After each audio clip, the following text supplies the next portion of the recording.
的安理会阿里亚模式会议，主题是单边主义和霸凌行径对国际关系的冲击。中方倡议举办这场会议，目的是推动国际社会聚焦当前国际关系中最突出的挑战，凝聚维护多边主义的广泛共识，共同捍卫国际公平正义。今天的会议议程是我首先开场发言，之后请哥伦比亚大学可持续发展中心主任 Jeffrey Sachs 教授、全球化智库理事长王辉耀教授做通报，然后再请安理会成员和其他联合国会员国代表发言。下面我首先做一个开场发言。各位代表、各位同事，80年前，作为世界反法西斯战争胜利的重要成果，联合国应运而生，奠定了当代国际秩序，开启了世界和平与发展的新篇章。从此，多边主义成为广泛共识，和平发展成为人心所向，合作共赢成为普遍追求。80年后的今天，世界进入新的动荡变革期，单边主义甚嚣尘上，霸凌行径大行其道，严重冲击以联合国为核心的国际体系，公然挑战以国际法为基础的国际秩序，侵蚀可持续发展根基，威胁世界和平与稳定。特别是近期，美国以各种借口宣布对所有贸易伙伴滥施关税，严重侵犯各国正当权益，严重违反世界贸易组织规则，严重损害以规则为基础的多边贸易体制，严重冲击全球经济秩序稳定。美方打着所谓追求对等公平的旗号搞零和博弈，本质上是以关税为手段颠覆现有国际经贸秩序，以美国利益凌驾于国际社会公利，以牺牲全世界各国的正当利益服务美国的霸权利益。世界再次走到关键的十字路口，是坚定倡导多边主义，还是允许单边主义肆意蔓延？是推动国际关系民主化，还是放任强权政治？是遵守国际法和国际关系基本准则，还是重回弱肉强食的丛林法则？在这些事关各国根本利益、事关人类前途命运的重大问题上，国际社会必须做出正确抉择，发出一致声音，采取共同行动。世界需要的是开放包容，而不是封闭孤立。经济全球化是人类社会发展的必经之路，是不可阻挡的时代潮流。筑起关税高墙是开历史倒车，世界绝不会也不应该退回到相互封闭、彼此割裂的状态。各国应共同维护以世界贸易组织为核心、以规则为基础的多边贸易体制，建设开放型世界经济，推动经济全球化朝着更加开放、包容、普惠、均衡的方向发展。世界需要的是主权平等，而不是恃强凌弱。国家不分大小强弱，都是国际社会平等一员，都有平等参与国际事务的权利。我们要倡导平等有序的世界多极化，国际上的事情由大家商量着办，没有谁高人一等。不能谁的胳膊粗，谁就说了算。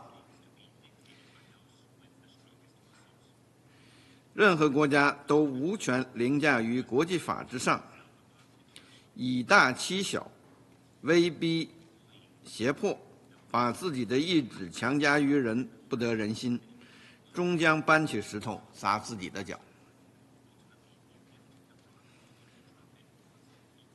世界需要的是公平正义，而不是本国优先。发展是各国的普遍权利，不是少数国家的专利。发展成果要更多、更公平地惠及每个国家、每个人，不能富国愈富，穷国恒穷。对全球南方，特别是最不发达国家而言，施加高额关税无异于剥夺他们的发展权利，制造更深层次的发展鸿沟，严重阻碍联合国2030年可持续发展议程的实现，冲击国际和地区和平与稳定。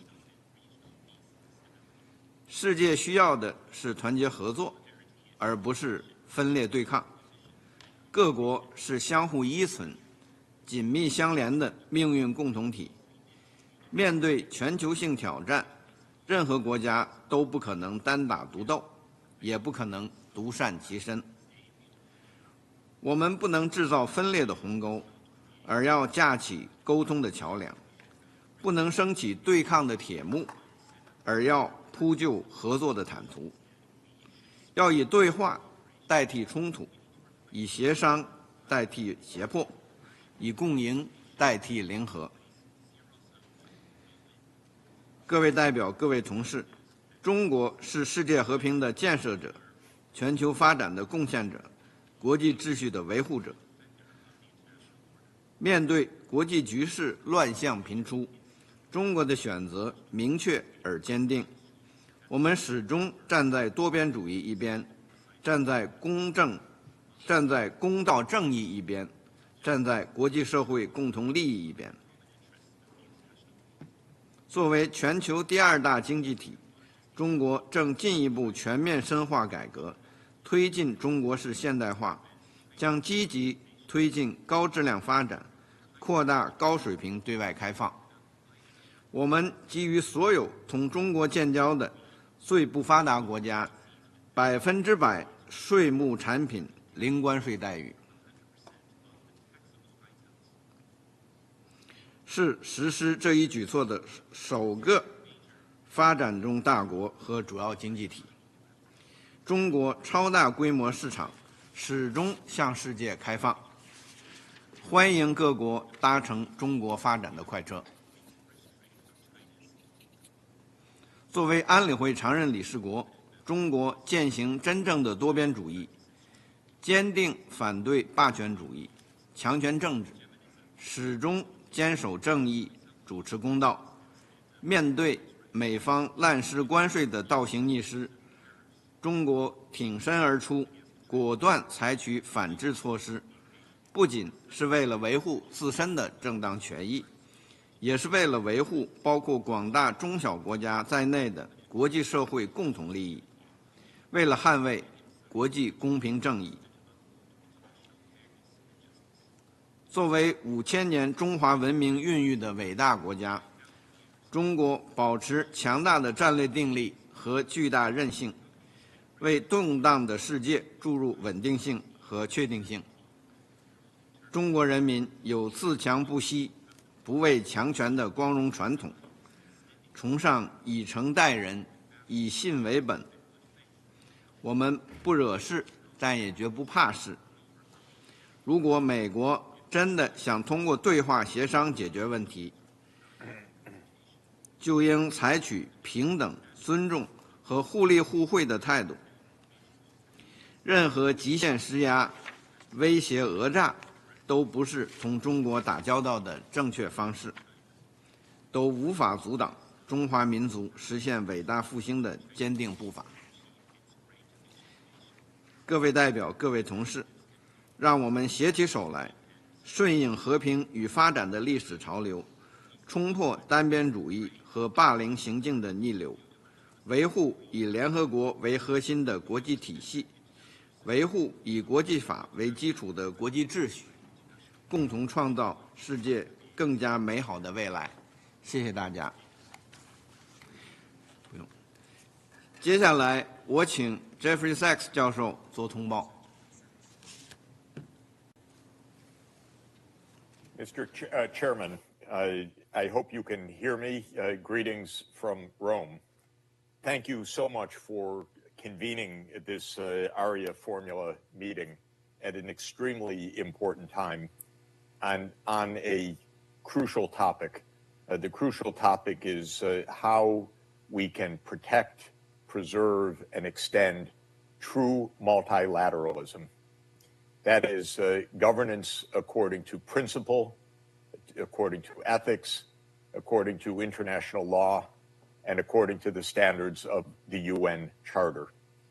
We are, of course, in a multipolar world where power is widely dispersed across the world. But we are not fully in a multilateral world because of the abuses of the international system, as you have spelled out, Ambassador.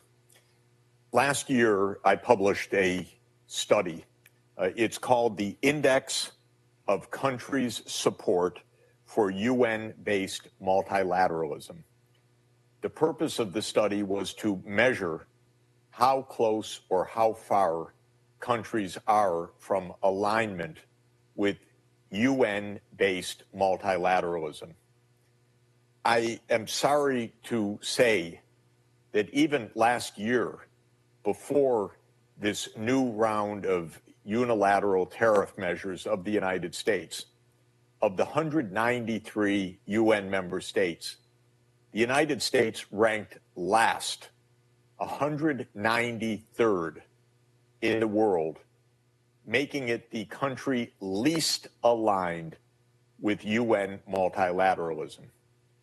This is because the United States takes many measures that are outside of the UN-based system, that are in violation of the UN-based system, that walk away from UN commitments, and the United States votes against most of the world, most of the time, or much of the time, let me say, to be more precise, in the UN General Assembly.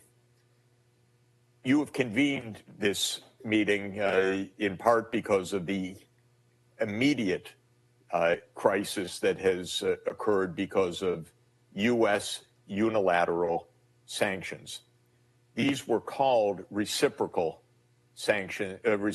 tariffs, but they had nothing to do with reciprocity of tariffs. And let me explain briefly. President Trump made the claim that the U.S. trade deficit is caused by other countries abusing the United States. That if the U.S. is running a trade deficit, as it does with more than 100 countries, that this is somehow the fault of those other countries. Well, I have been teaching international macroeconomics for 44 years, and I can say unequivocally that a trade deficit is not a signal that other countries are somehow taking advantage of the United States. It is only a measure that the United States is spending more than it earns. In other words, that its total consumption and investment is greater than the gross national product. That is a statistical identity. The current account balance, which is the comprehensive measure of the net trade of the United States in goods and services with the rest of the world, that deficit equals the excess of U.S. spending over U.S. income. Now, why does the U.S. spend more than it earns? The reason is that the saving rate in the United States is very low, unlike China, where people and businesses and government are thrifty. In the United States, the saving rates are low of both the private sector and the public sector. But most notably, the U.S. federal government is running an enormous deficit, between 6 and 7% of our gross domestic product, $2 trillion of deficit per year. And that spills over into a current account deficit of $1 trillion per year. So the tariff measures are utterly unjustified by the economic claims of the U.S. government.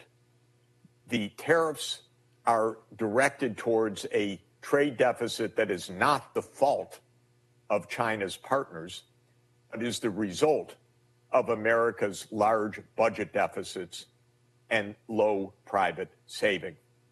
And so the United States is blaming other countries for its own economic policies. And this is extremely important. There is no excuse for these unilateral tariffs. Not remotely are they related to unfair practices of the rest of the world somehow cheating the United States. Now, the claim of the U.S. government was never examined by Congress. It was never debated in the public. It was made as a matter of an emergency decree that also, in my view, not only violates multilateralism, but also the U.S. Constitution, where Article 1, Section 8 of the U.S. Constitution absolutely gives the power of tariffs to the U.S. Congress, not to the President of the United States. There are already several court hearings in the United States challenging the legality of the U.S. government's unilateral imposition of tariffs. I find no justification whatsoever economically for the actions that were taken, nor did the financial markets worldwide, which began to enter into a panic, and that forced the administration, in most cases, to reverse what it had done. Unfortunately, there is continuing damage to the world economy, including vis-a-vis China. Now, I want to emphasize that this unilateralism takes many forms. The tariffs is just one. And if you'll permit me, Ambassador, I would like to just list briefly. The United States is the biggest user of coercive economic measures other than tariffs, putting on sanctions on different companies, on individuals abroad, on banking sectors abroad. And so the U.S. is by far the biggest user of unilateral coercive measures. And the UN General Assembly repeatedly declares such unilateral coercive measures to be illegal, against the UN Charter. And they do enormous harm to populations all over the world, depriving populations of access to basic health care, to the most basic needs of food and clean water. They raise mortality rates. In other words, they are not only illegal, but they are extremely damaging to the health and well-being, especially of very poor people. The U.S., in addition, confiscates the assets of other countries, as it has done with the Russian Federation, with Venezuela, with Iran, with North Korea, with Afghanistan, and with other countries. It simply freezes the dollar holdings of other countries with which it has foreign policy differences. And this is an abuse of the prerogative of the role of the dollar in international settlements, because it is used by the United States as a weapon rather than as a payments settlement system. And this has become very serious. Under the U.S. Impetus, Europe, too, has engaged in these unilateral coercive measures, including the confiscation of $300 billion of Russian foreign exchange reserves. which is, in my opinion, blatantly against international law and against world interest. The United States, unfortunately, engages in many covert regime change operations, meaning that it engages not only in economic bullying, but in actually the attempt or the actual overthrow of governments. These have been now documented in very serious studies, counting by one excellent study, 64 covert regime change operations during the period 1947 to 1989. This is a staggering fact. No country should be overturning the government of another country under the UN Charter. Unfortunately, the U.S. is also engaged in arms buildups all over the world. No other country comes close to having the U.S. situation of 750 overseas military bases in 80 countries. This by itself, in my opinion, is highly detrimental to American security and a threat to the global peace. But it leads to arms buildups all over the world. I'm sad to say that the United States also is impeding the work of the UN system. When it comes to trade, the key to a rule-based trade system is the World Trade Organization, which the United States should take pride in helping to bring into existence. And yet the United States, since 2019, has blocked the appellate panel of the WTO so that dispute settlements cannot take place now at WTO because the appellate body does not have the requisite judges, because the United States is deliberately blocking the filling of positions of WTO so that that crucial rules-based institution can do its job. And finally, I would add that the United States has unilaterally departed from fundamental treaties of global significance, including from the Anti-Ballistic Missile Treaty in 2002, which was perhaps the single biggest destabilization vis-a-vis Russia, because the ABM Treaty, the Anti-Ballistic Missile Treaty, was a bulwark of U.S.-Russia stability. The U.S. unilaterally abandoned the Intermediate Nuclear Force Treaty in 2019. And the United States is walking out, once again under President Trump, of the Paris Climate Agreement, which is a crucial global agreement under the UN Framework Convention on Climate Change for world security. This is all quite dire. In other words, the break of the multilateralism, the fact that the United States, such a powerful country and such an influential country in the world, is the least multilateral of all of the UN member states, poses major risks and challenges to the world. And I just want to mention them in brief and then to close. First are the broken economic relations. Economic trade, international trade, is not a win-lose proposition. It is a win-win proposition. When the United States and China trade, both sides benefit. When the trade relations are ruptured by unilateral tariffs, both sides lose. This is extremely sad. Of course, it's the poorest countries that lose the most when the WTO rules-based system faces such a crisis.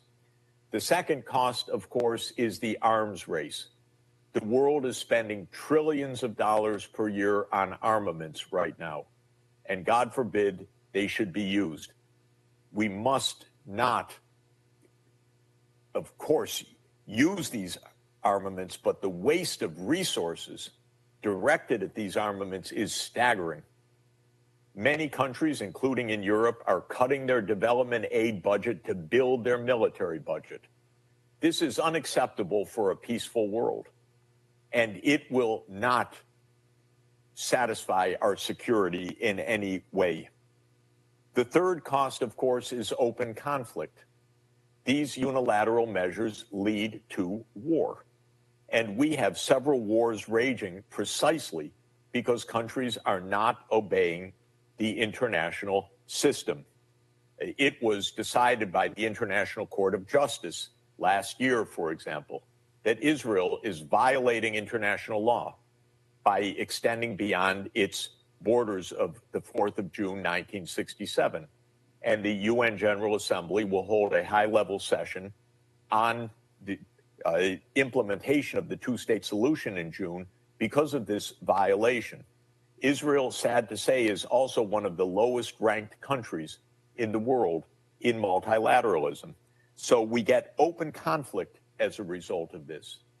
We also have the dire reality that we have come far too close to nuclear confrontation on several occasions, and the Bulletin of Atomic Scientists tells the world that we are but 89 seconds from midnight on nuclear confrontation. This is another risk that comes from the unilateralism and the bullying. Of course, when we have conflict, when we have bullying, when we have unilateralism, we don't gain solutions that we desperately need for climate change, for the green economy, for the future of a sustainable world, for the Sustainable Development Goals, as you mentioned, Ambassador. And so the diversion from an absolutely crucial agenda is one of the telling costs of all of this. We are all suffering from unilateralism. We all suffer from bullying. This is a lose-lose proposition. We created 80 years ago. Our forefathers did a wondrous job to create the United Nations, to make a system of international law, a system of international respect, and we have the responsibility to promote it. And I thank you for today's very important session, because it is extremely important that we reverse from unilateralism and promote actively multilateralism and the UN Charter at every turn as the key for our safety, for our survival, and for our sustainable development. Thank you very much. I want to thank Professor Jeffrey Sachs for his very informative and wide-ranging briefing. I know, Professor, you have other important business to attend to. If you want to get offline anytime, please do. Thank you. 接下来我请全球化智库理事长王辉耀教授做通报。王教授，你好。谢谢主席。尊敬的各位代表、女士们、先生们，大家好。今天我们齐聚一堂，讨论全球治理与国际经济面临的严峻挑战。今年是联合国成立已80周年，联合国的创建为现代国际关系的基本规范奠定了基础。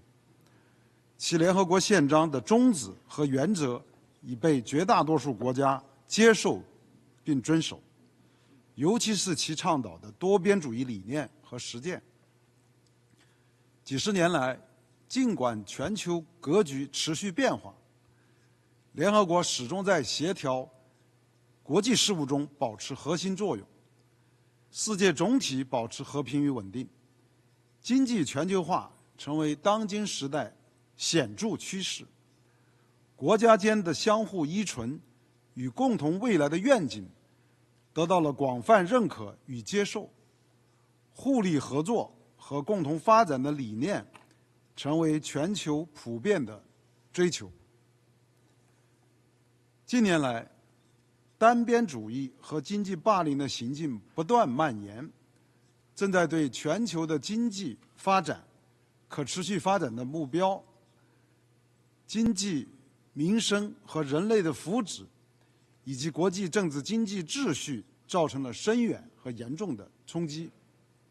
以高关税、经济制裁、技术封锁和脱钩为代表的单边措施，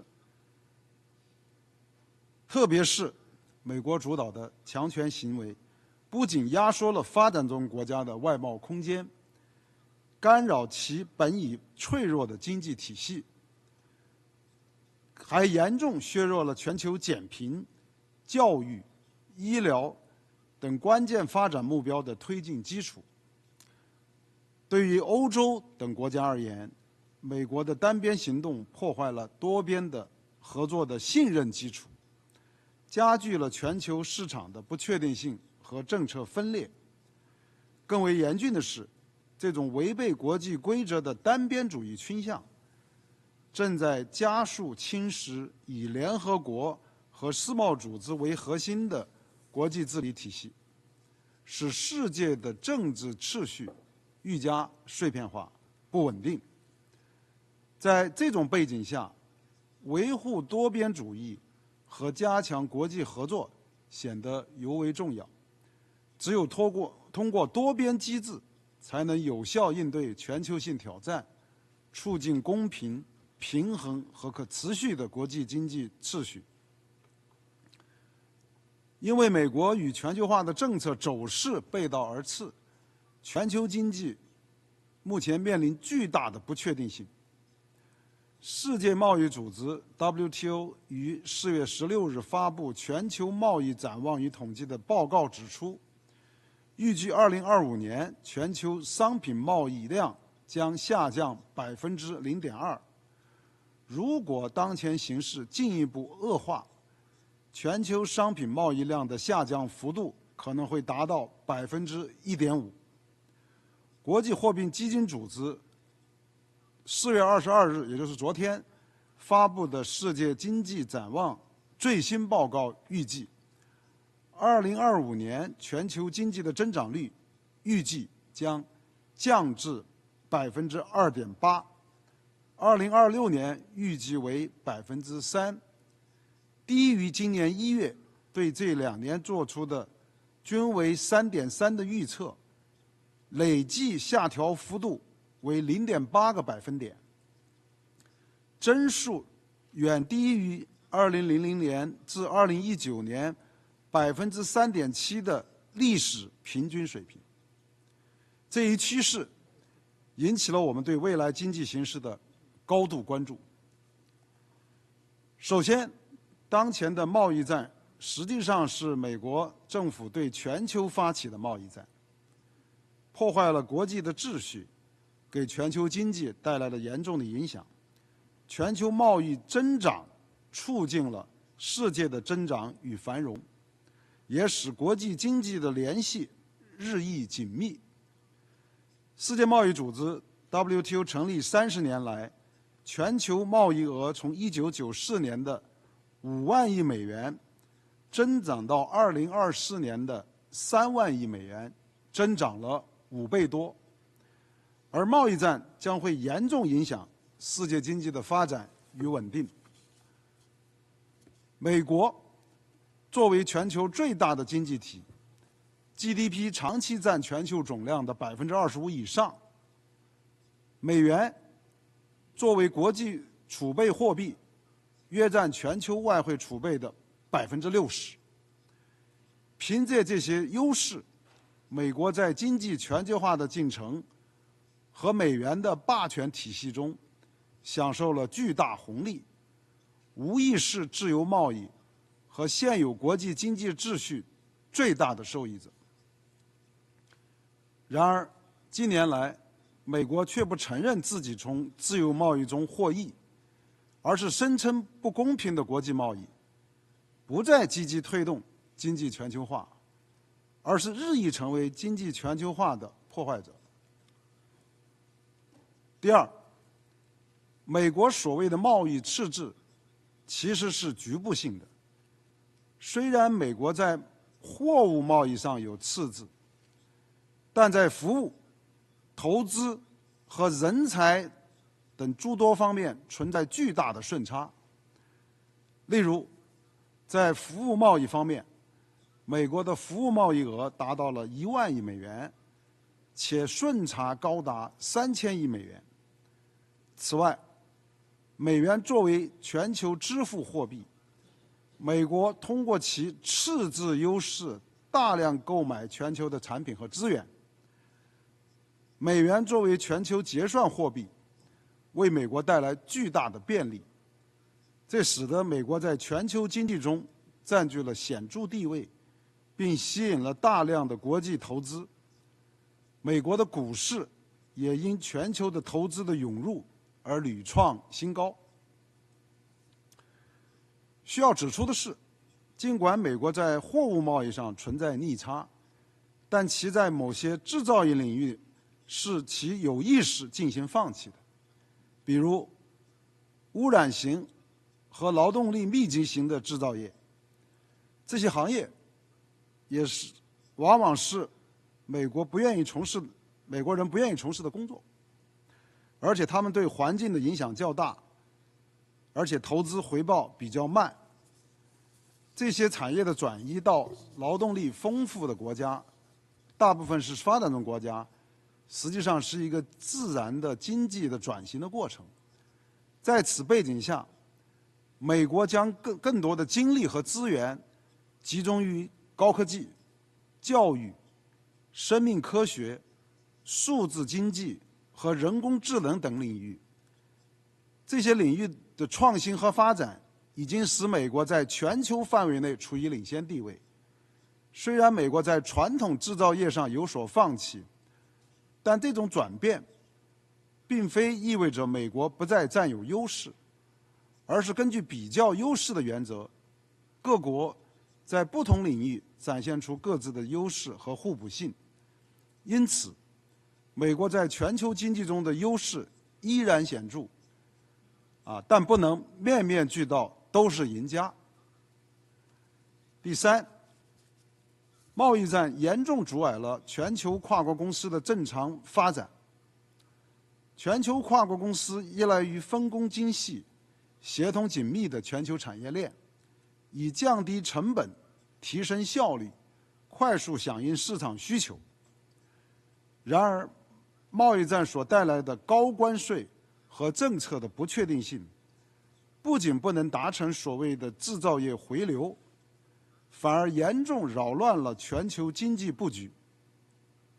贸易战对发展中国家的冲击尤为严重，这些国家在全球价值链中多扮演原材料供应地、初级加工基地或代工环节的角色。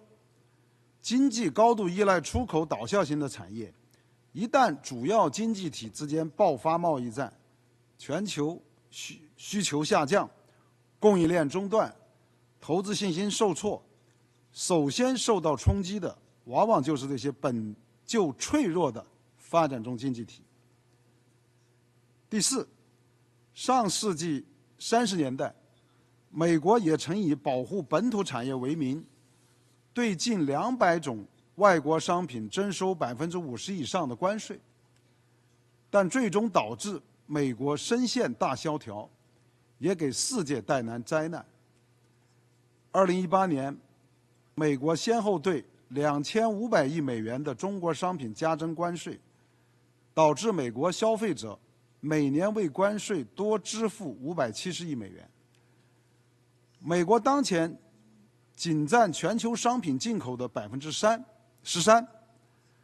较20年前的近20%有显著下降。这意味着美国难以凭一己之力逆转经济全球化。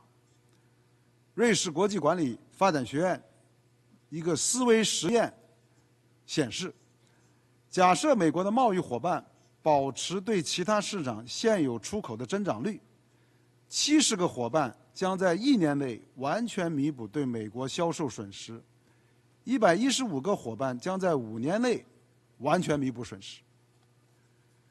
第五，经济全球化势不可挡，面对保护主义逆流，维护和推动经济全球化的力量也在加速汇聚。中国已对40多个最不发达国家实施零关税措施，旨在更好地支持广大发展中国家的发展。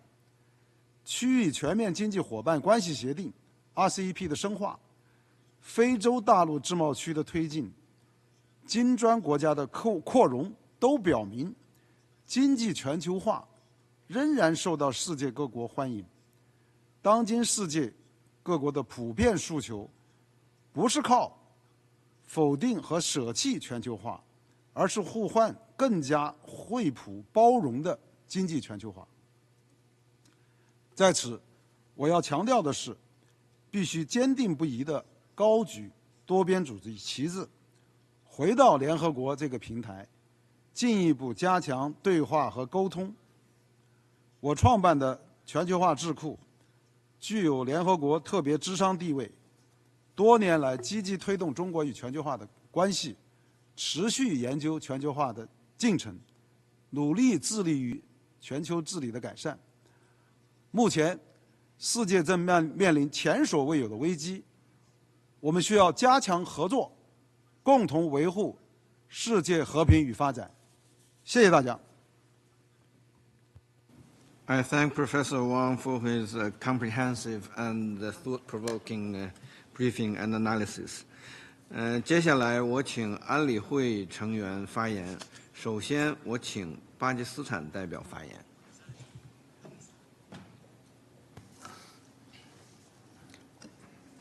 Mr. President, we thank you for convening this timely and important meeting. We are also grateful to the briefers, Professor Sachs and Professor Hu Yao, for their compelling insights. The world today stands at a crossroads, beset by war, inequality, economic instability, and climate catastrophe. We are also witnessing the unraveling of hard-won norms that have underpinned global peace and cooperation for decades. Against this backdrop, there is an urgent need to promote dialogue and diplomacy, discard zero-sum approaches, shun confrontation, and advance mutually beneficial cooperation. We must revive faith in multilateralism and collective action. The United Nations was founded on the spirit of cooperation for the common good of humanity. It was not created to serve the powerful, but to protect the vulnerable. It was born from the ashes of war to serve as a platform where all voices, big and small, could be heard. History reminds us that enduring peace and sustainable solutions have never come from unilateral actions or coercive practices. They emanate from inclusion, respect, shared purpose, and unified responses. In an increasingly polarized and fractured global context, we must ask if the international community can afford another era of might over right.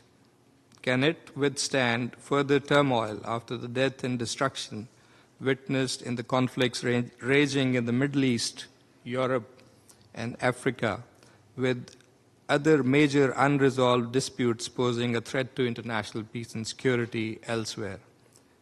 Truth is self-evident. Peace and development are inseparable. We cannot have one without the other. No peace is secure where hunger, poverty, desperation, denial of rights, and deprivation persist. For the developing world, the promise of sustainable development goals remains a distant dream, threatened by unfair, inequitable, and exploitative trade and financial systems, climate injustice, and a lack of political will from the partners.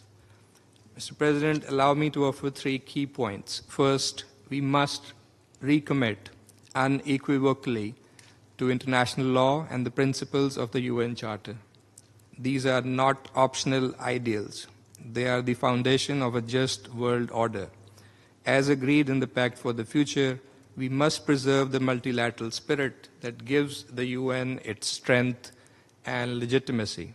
As the famous proverb goes, if you want to go fast, go alone.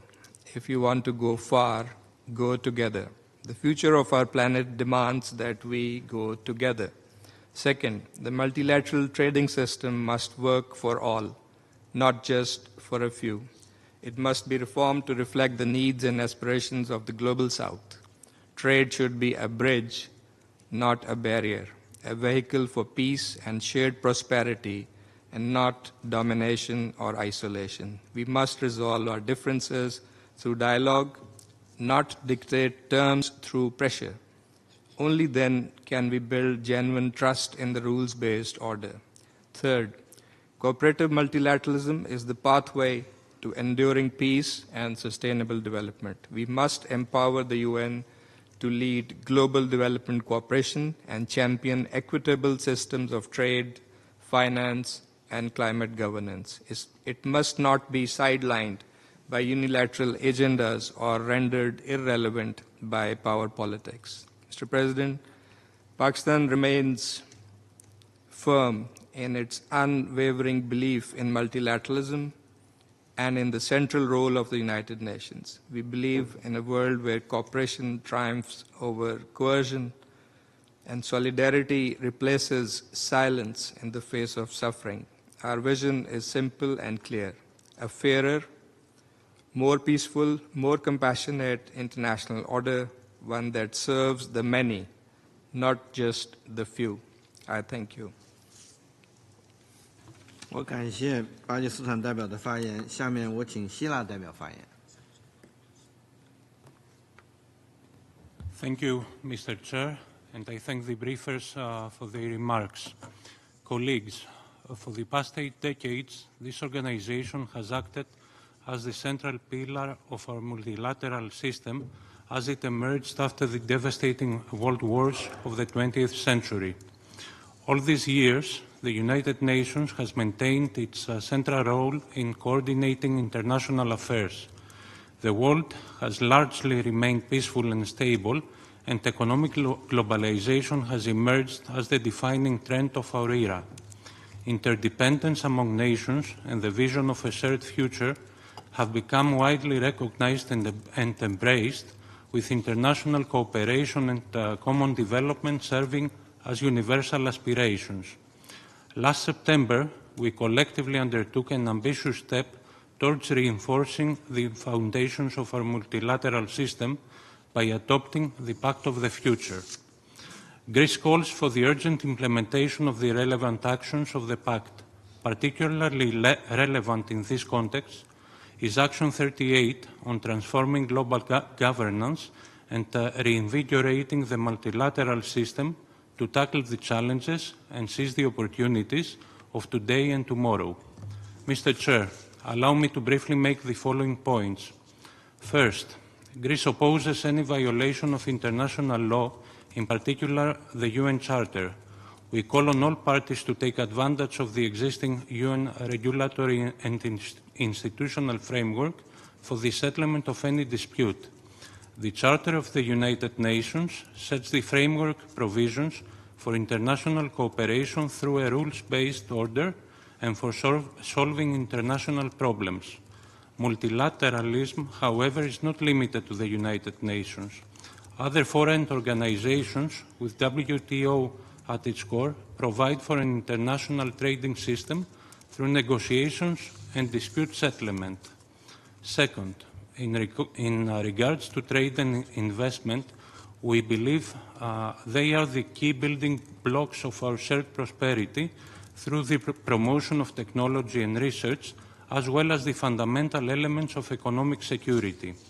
Greece reiterates in this respect that in the Pact of the Future, the Member States of the United Nations underscored the importance of the multilateral trading system, contributing to the achievement of the Sustainable Development Goals. My country firmly believes that negotiated solutions foster trust, reduce friction, and strengthen the rules-based multilateral trading system. We therefore call for a recommitment to the principles of transparency, accountability, and reciprocity in global trade relations, and urge all partners to work together within the framework of international institutions to address these challenges constructively. Lastly, we echo all those calling for bridging the developmental divide, including the digital divide, by supporting the developing nations in order to bolster social stability, enhance sustainable development resilience, and achieve lasting peace. To conclude, Mr. Chair, Greece, as an elected member of the Security Council of the UN Charter, including the peaceful settlement of disputes, the respect of international law, and the rules and principles of the UN Charter. We believe these are core elements of Greece's participation to this Council and the necessary foundations for peace and prosperity across all nations. I thank you. 我感谢希腊代表的发言，下面我请巴拿马代表发言。Señor presidente, Panamá agradece la organización de esta fórmula Arria, así como las intervenciones del señor Jeffrey Sachs y del señor Wang Hiao, cuyas reflexiones contribuyen al enriquecimiento de este debate. La República de Panamá reafirma su compromiso con el multilateralismo y reconoce que a través de la historia la comunidad internacional se ha apoyado en este sistema para extender la visión de una comunidad de naciones próspera y justa, en la cual los beneficios de la globalización y la interconectividad lleguen a todos los estados por igual.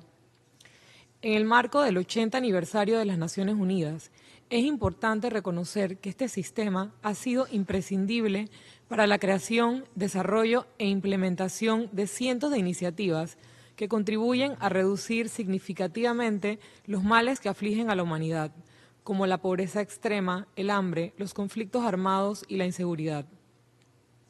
Frente al complicado escenario geopolítico en el que nos encontramos, se hace necesario armarnos de valentía para defender esos valores humanos que constituyen la piedra angular sobre la cual se edificó este mecanismo internacional, originado por la cooperación entre Estados y la búsqueda de la solución pacífica de controversias.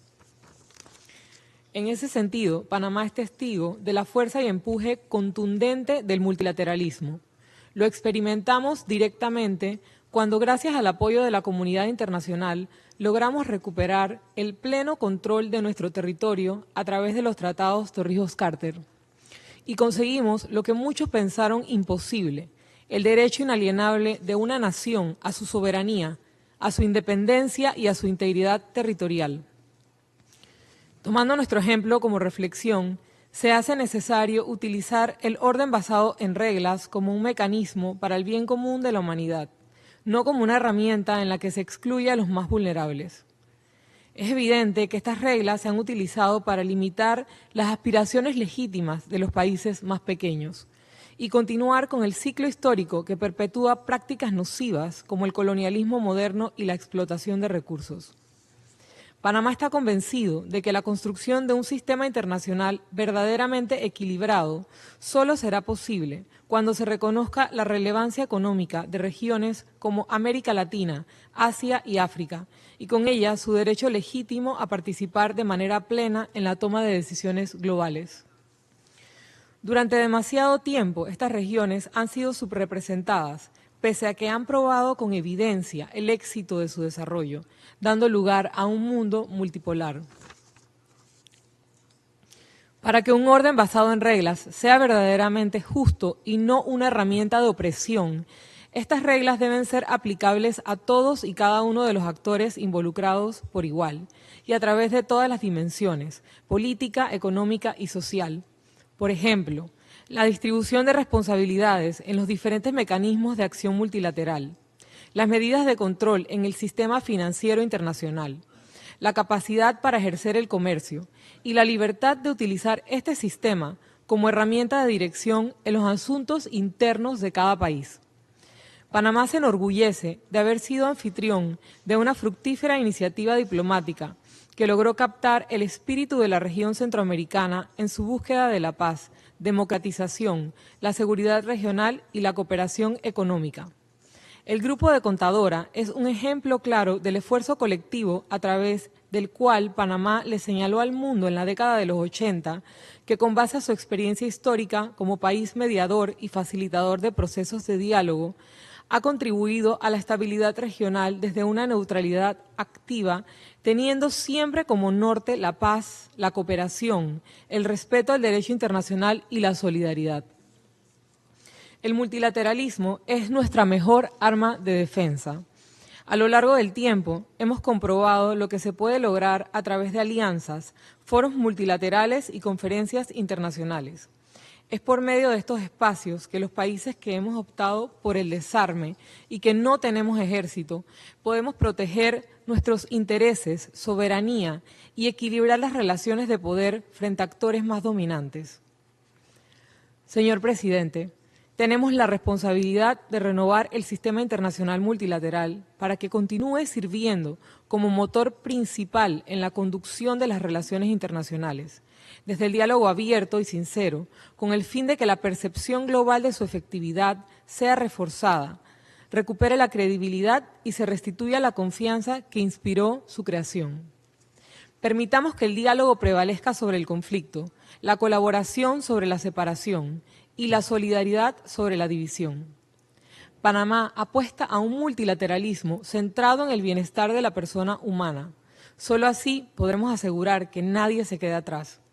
Seguiremos siendo un puente de mediación entre regiones, comprometidos con la paz, el respeto y la cooperación multilateral. Muchas gracias. 我感谢巴拿马代表的发言，下面我请塞拉利昂代表发言。Thank you, Mr. President. I also thank the briefers for their material insight. Mr. President, our world today faces unprecedented challenges, ranging from conflicts and pandemics to humanitarian crisis and climate change, challenges which no nation can address alone. With 700 million people, or 8.5% of the global population, living in extreme poverty, and the gap between developed and developing countries continuing to widen, the case for strengthening multilateralism as the core pillar of international relations has never been stronger. The United Nations remains the most viable platform for dialogue and collective action towards peace, security, and development. Sierra Leone reaffirms its commitment to a multilateral system that is fair, inclusive, and representative, one where the voices of all nations are heard and respected. Yet this foundation is increasingly being tested by practices that are not aligned with our shared rules and norms.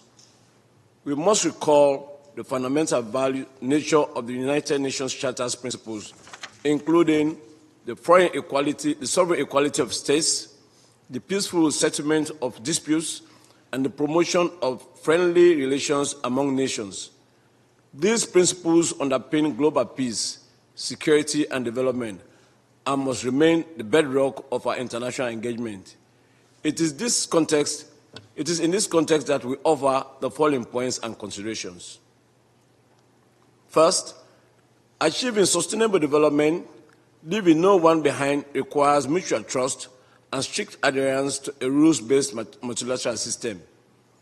This is critical for fulfilling the purposes of the UN, particularly in advancing economic and social progress. The multilateral system that underpins today's global system must affirm these ideas not only in principle but also in practice.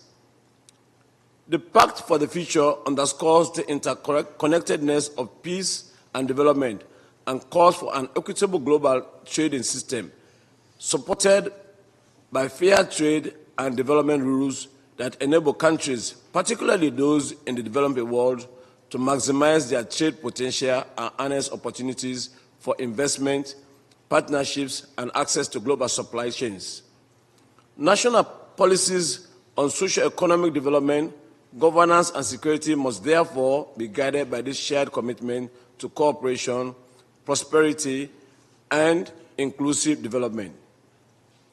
The current high levels of uncertainty and tension in the global economic environment, including looming trade wars among large economies and the imposition of reciprocal tariffs, undermine efforts towards sustainable socio-economic development. Sierra Leone shares the concerns expressed by the UN Secretary General regarding the negative impact of such tariffs on vulnerable developing countries.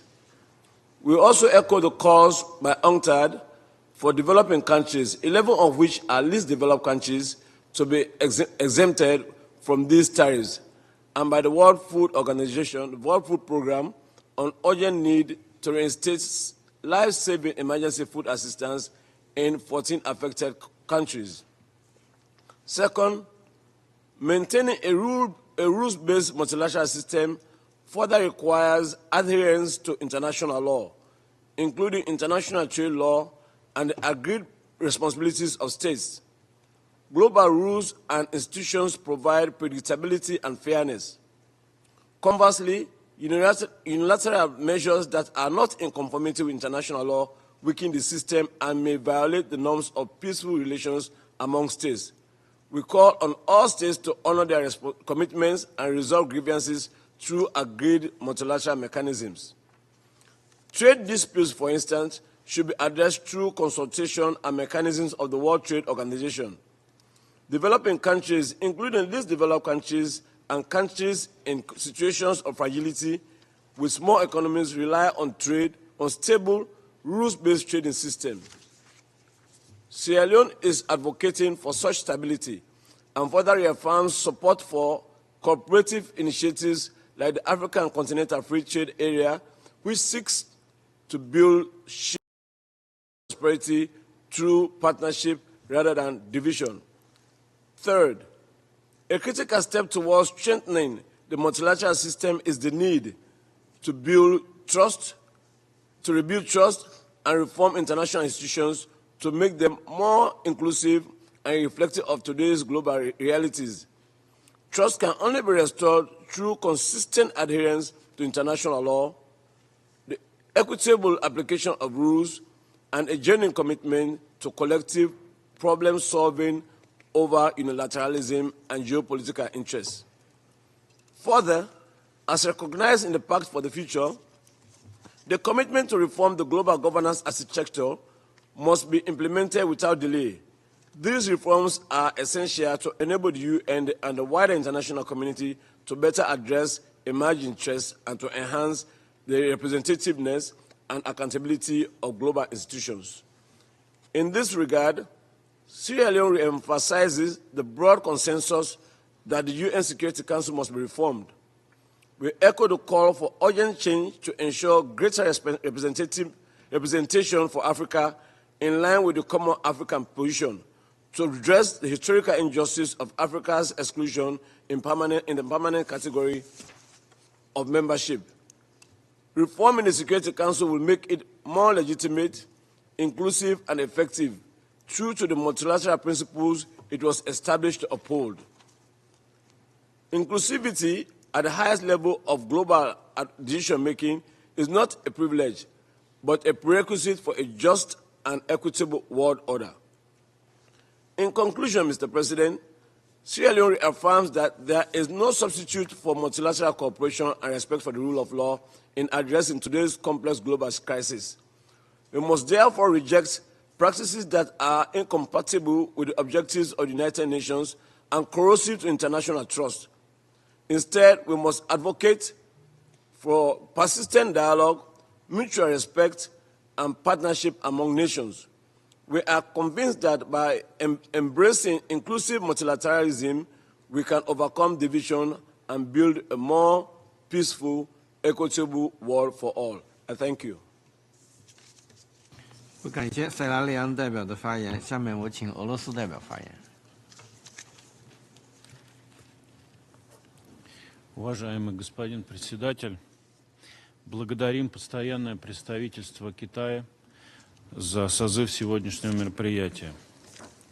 Мы внимательно выслушали заявление Джеффри Сакса и господина Ван Хуэяо, которые видим как авторитетные эксперты в области международных экономических отношений. Российская делегация присоединяется к заявлению Венесуэлы от имени группы друзей Устава ООН, а в национальном качестве хотела бы акцентировать следующее. В последние годы наша страна последовательно поднимает на различных международных площадках, включая ООН и Всемирную торговую организацию, вопрос о нарастающем применении недобросовестных практик в международном торговом экономическом сотрудничестве включая односторонние торговые ограничения. К сожалению, такие нарушения затронули основополагающие принципы международной торговой системы, такие как режим наибольшего благоприятствования и тарифные обязательства, закрепленные в рамках ВТО. Как уже сегодня отмечалось, Международный валютный фонд понизил прогноз по глобальному экономическому росту и повысил прогноз по инфляции. Очевидно, что ухудшение ключевых показателей мировой экономики скажется и на темпах достижения целей устойчивого развития, что особенно болезненно для развивающихся стран. С озабоченностью отмечаем, что западные страны все больше применяют инструменты скрытого протекционизма под разными предлогами, будь то политические соображения или лозунги о достижении климатических целей развития. Среди пострадавших от этого вновь самые уязвимые страны с ограниченным доступом к передовым технологиям и финансированию, чья экономика во многом зависит от экспорта сырья и продукции с низкой добавленной стоимостью. Таким образом, нарастает тенденция ползучего отказа западных стран от принципов солидарности и его замены на принцип экономического сдерживания и ослабления стран мирового большинства в духе неоколониальной политики и попыток зацепиться за устаревшие экономические модели. Нелегитимные ограничительные меры оборачиваются снижением благосостояния простых граждан, наносят ущерб деловому климату в затронутых государствах. В этой связи хотели бы упомянуть дискуссию на конференции под названием «Санкции, бизнес и права человека», которая состоялась в Женеве в ноябре прошлого года и была организована группой друзей в защиту Устава ООН совместно со спецдокладчиком Совета ООН по правам человека о негативном влиянии односторонних принудительных мер на осуществление прав человека Елены Довгань. Ответом на подобные проявления должно стать возвращение к принципам равноправия и безусловного уважения суверенитета, которые поставлены во главу угла в группе друзей в защиту Устава ООН, служат основой взаимодействия в таких форматах, как БРИКС, который уже упоминался сегодня, как ШОС, а также в ряде других региональных организаций. Поскольку именно западные незаконные санкции открыли ящик Пандоры,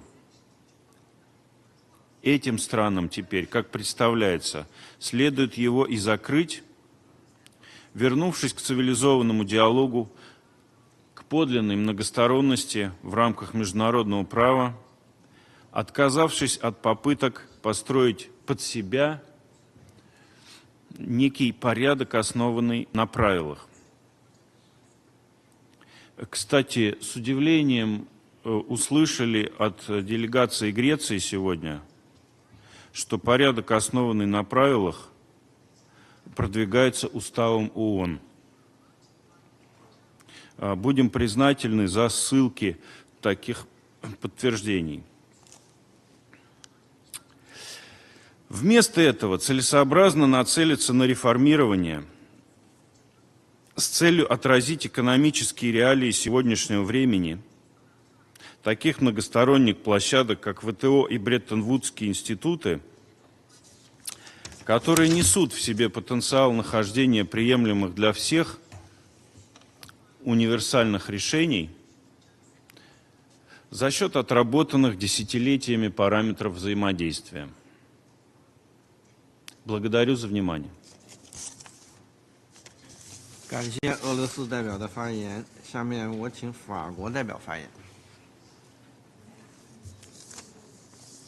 La France est attachée au multilatéralisme et aux valeurs de coopération et de solidarité. Les défis globaux auxquels nous faisons face appellent une réponse collective fondée sur les valeurs des Nations Unies, respectueuse des droits de l'homme et des libertés fondamentales.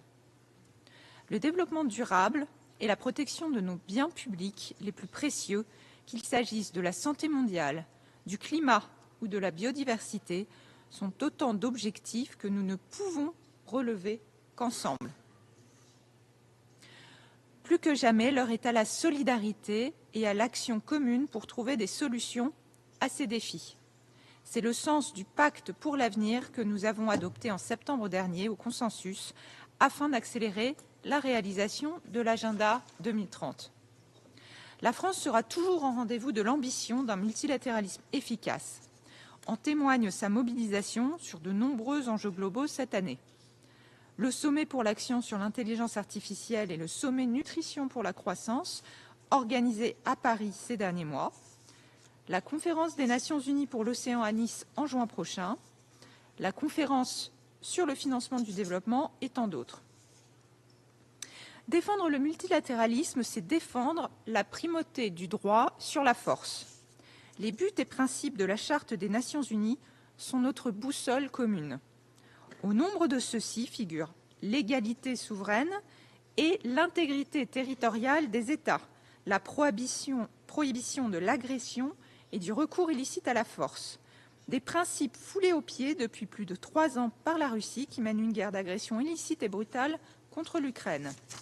La France est mobilisée pour soutenir l'Ukraine face à cette agression où se joue la sécurité du continent européen et la défense de l'ordre international.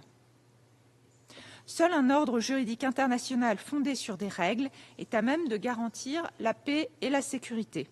C'est ainsi qu'en tout lieu, et quelles que soient les circonstances, les parties à un conflit armé sont tenues de respecter le droit international humanitaire. C'est un impératif juridique, politique et moral. Nous rappelons systématiquement que la protection des civils et du personnel humanitaire constitue une obligation, quel que soit le conflit. L'agenda 2030 que nous avons adopté et qui nous oblige est également clair. Il ne saurait y avoir de paix sans développement, ni de développement sans paix. Sans une paix juste et durable, ancrée dans la Charte des Nations Unies. La France attache une importance capitale au droit international et aux institutions chargées de le faire respecter, à commencer par la Cour internationale de justice. La Cour est l'organe judiciaire principal des Nations Unies. La contribution qu'elle apporte au règlement pacifique des différends internationaux est essentielle au maintien de la paix et de la sécurité internationale. La France rappelle que les États sont tenus de respecter les arrêts et les ordonnances en indication de mesures conservatoires prises par la Cour dans le cadre de son activité contentieuse. Il en va du respect d'un ordre juridique fondé sur des règles de droit. Face aux tentations de repli sur soi et d'action unilatérale, et face aux sanctions et menaces qui pourraient venir mettre à mal les institutions multilatérales, notamment celles engagées dans la défense du système de justice pénale internationale, la France restera engagée avec ses partenaires pour un multilatéralisme efficace, conforme aux valeurs des Nations Unies. Je vous remercie. 感谢法国代表的发言，下面我请美国代表发言。Thank you, Mr. Chair. Today's meeting is a performative maneuver. The premise is devoid of any substance or credibility. The world should look at China's actions rather than its empty claims when judging its contributions to the international system. 中国言行不一，说一套，做一套. For far too long, China has deployed unilateral unfair trade practices that hurt not only the United States, but market economies and workers around the world. China continues to use state subsidies and other non-market practices to build overcapacity and flood the world with exports, displacing local economies. Beijing has also taken a variety of non-tariff actions aimed at hurting farmers and manufacturers all over the world via dual-use export prohibitions, applied sanctions, and antitrust and anti-dumping investigations. Beijing continues to manipulate international financial institutions' resources, borrowing only to relend, burnish its reputation, and line its pockets with lucrative development contracts. China claims to be a developing country, while it simultaneously weaponizes its donor status and development projects to bully developing member states. No more.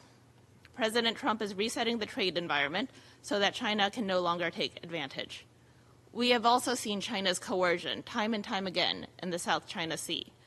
Remember, China illegally obstructed a Philippine operation near Scarborough Reef, even as it touted its leadership during its Security Council presidency in February.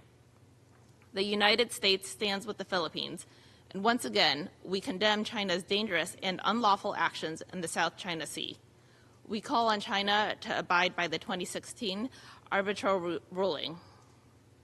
In the spirit of the concepts note's call to oppose all forms of unilateralism and bullying, we underline China's misuse of UN General Assembly Resolution 2758 in its attempts to isolate Taiwan, mischaracterize other countries' policies, and constrain their choices. This resolution does not preclude Taiwan's meaningful participation in the UN system and other multilateral fora. Working closely with our allies and partners, the United States will continue to counter Beijing's goals of embedding its authoritarian principles here at the United Nations. We will also continue to champion a fair economic playing field, supporting innovation over intellectual property, theft, and free enterprise over authoritarianism. Thank you. 下面我请韩国代表发言。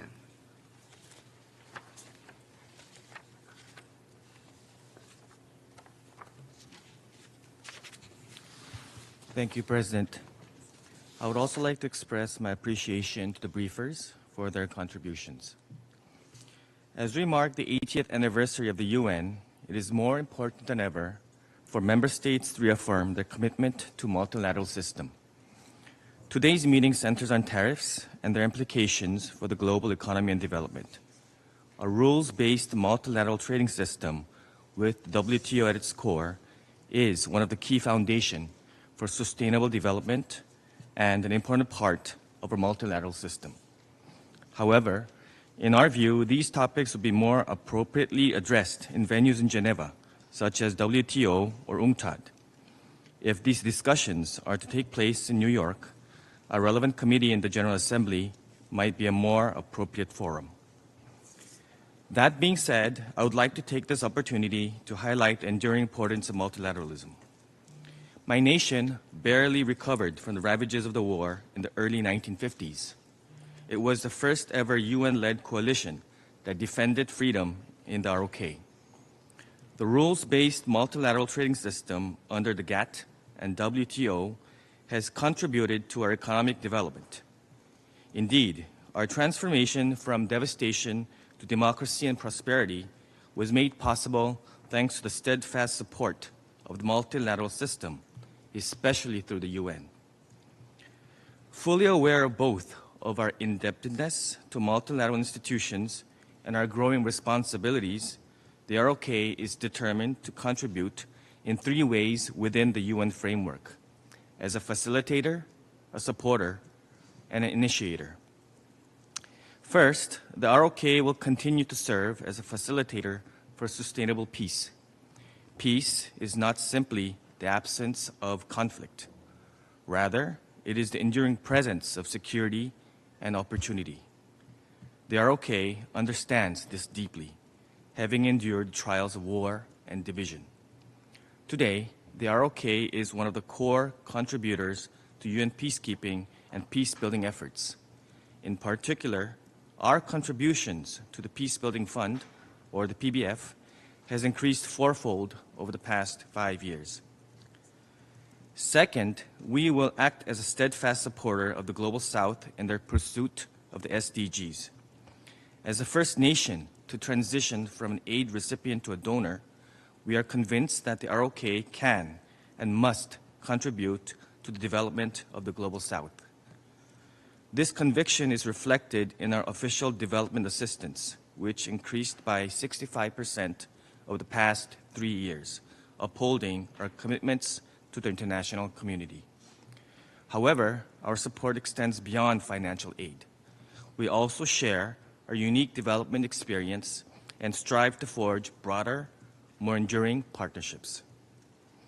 Third, the ROK will play a role as an initiator in shaping new global norms and governance for the dignity and well-being of all. To this end, we have led efforts to establish frameworks ensuring that AI is developed and used for the benefit of humanity. We are also committed to addressing cyber threats and fostering an open, free, and safe cyberspace that upholds human rights. President, as ROK's development experience shows, it is the collective action that makes what seems impossible possible. It is concrete evidence that the multilateral system can deliver real and lasting change. Multilateralism is not an outdated concept. Rather, it is the only viable path forward. The ROK remains committed to upholding multilateralism and supporting the UN. I thank you. 感谢韩国代表的发言。下面我请斯洛文尼亚代表发言。Thank you, Chair. I wish to begin by thanking both briefers for their remarks. Mr. Chair, Slovenian national Stane Kraševec was on the historic peace train that carried delegations to San Francisco in 1945. People cheering along the way had one message: no more wars for new and just world. Mr. Chair, today I wish to convey three messages on behalf of my delegation. First, the drafters of the Charter believed that future wars could be prevented by committing to the collective security based on respect of rules. This reasoning is still valid today. If you were to take a virtual train through the villages and towns of Ukraine, Gaza, Sudan, and many others, the pleas would be the same. The idea of the UN, the principles of the might of rules, was conceived by the big powers. Today it is up to us to carry forward the trust in multilateralism. If we believe in the principles of the Charter, we must stand firmly in their defense.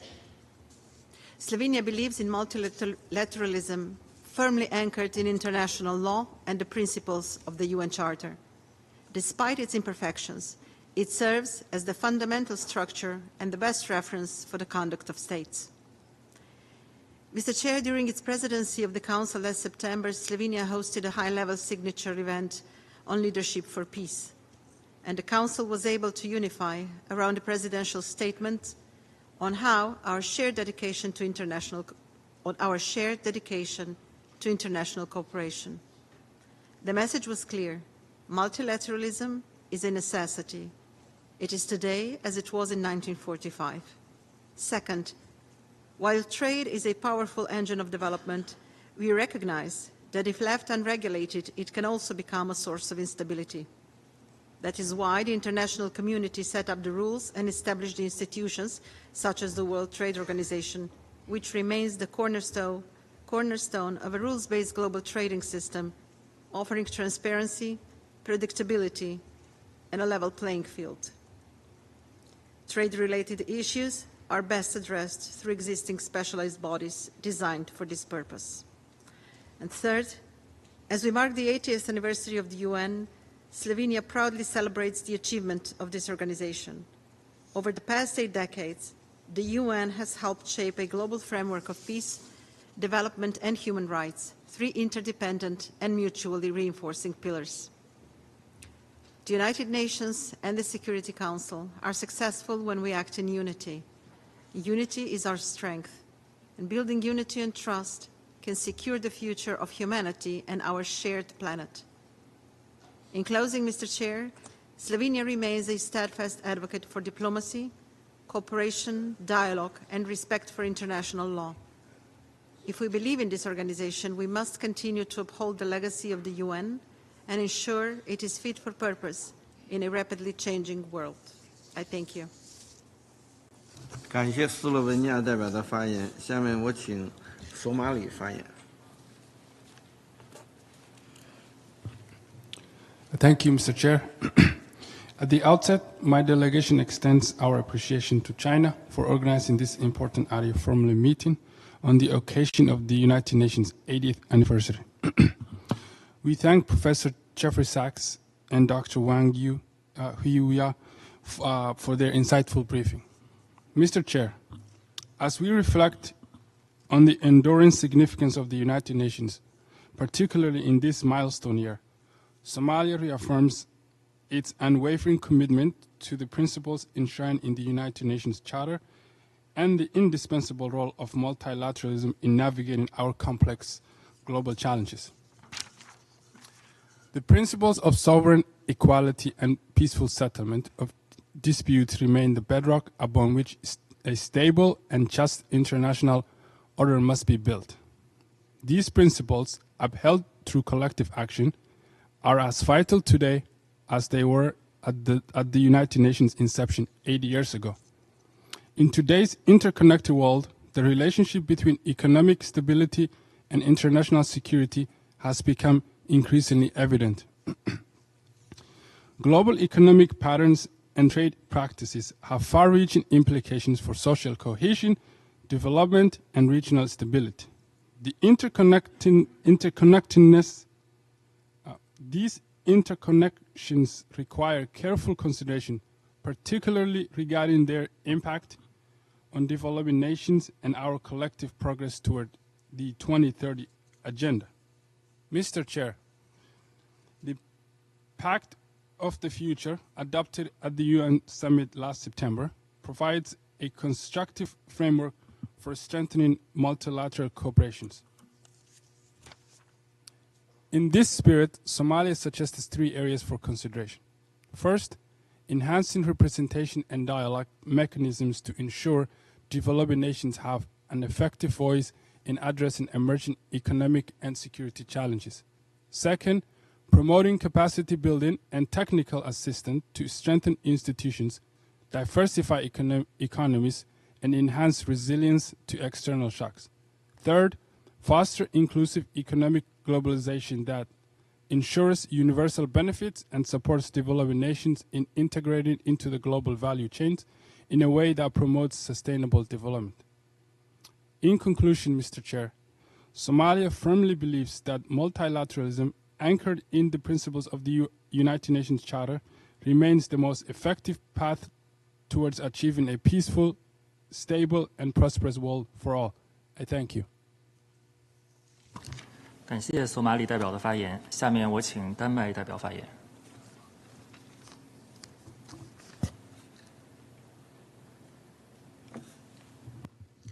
Thank you, Mr. Chair, and thank you also to Mr. Sachs and to Mr. Huiyu for their briefings at the top of the meeting.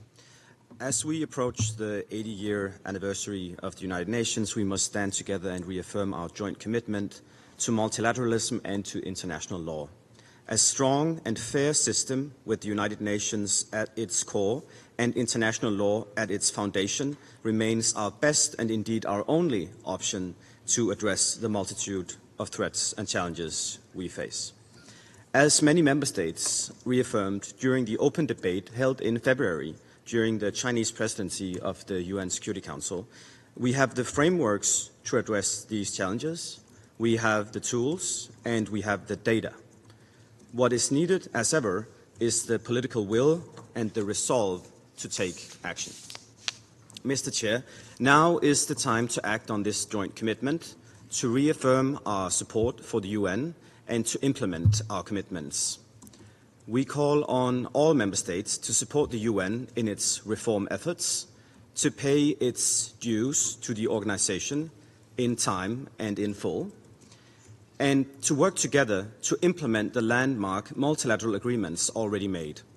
That includes the 2030 Agenda, the Paris Agreement, and most recently, the Pact for the Future. Against the backdrop of a shifting geopolitical context with increasing pressure on the multilateral system, the Pact presents a bold vision for the multilateral system. The implementation of the Pact is key for a more effective, representative, and reformed United Nations. The Pact has provided political momentum and direction for fundamental reform. Now it is our responsibility to bring it to life. Mr. Chair, the international community must also come together to preserve the openness of the international trading system. Global trade has been a pathway to shared prosperity and stability. The expanded use of tariffs has significant negative effects on the global economy, raise prices for consumers, and disrupt international supply chains.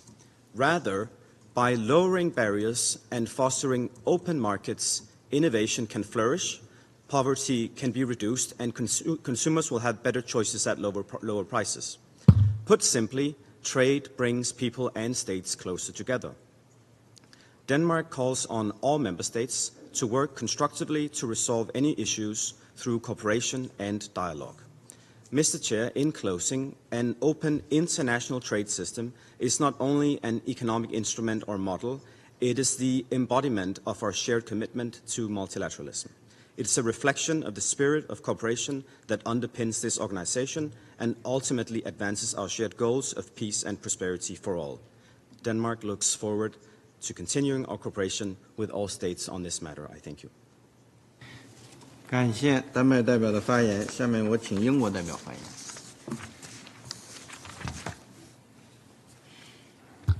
Thank you, Chair, and thank you to the briefers for their perspectives.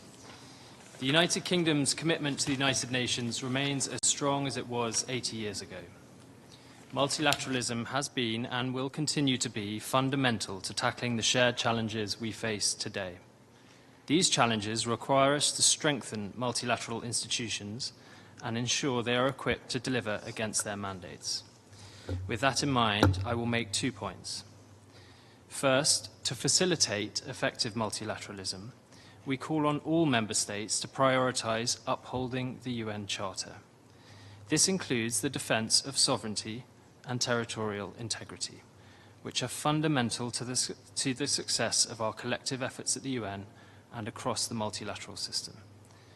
We deplore that the Charter has been abandoned by one permanent member of this Council, with Russia's illegal invasion of Ukraine the most egregious example of unilateralism and bullying in recent decades. Second, member states have a responsibility to carefully consider the functions and capabilities of all multilateral institutions, including the Security Council, as we work collectively to tackle global issues. The UK is a champion of free and open trade, but the focus of today's meeting does not fall within Council competence. Discussions on trade-related issues should be reserved for the institutions established to deal with these matters. The World Trade Organization and the UN Conference on Trade and Development are well placed to take forward concerns relating to trade. There is no reason to duplicate those discussions here. The UK remains an active member of the WTO and UNCTAD. We are clear-eyed on the challenges that world trade faces, and we will continue to advance efforts through those organizations to ensure the multilateral trading system works for everyone.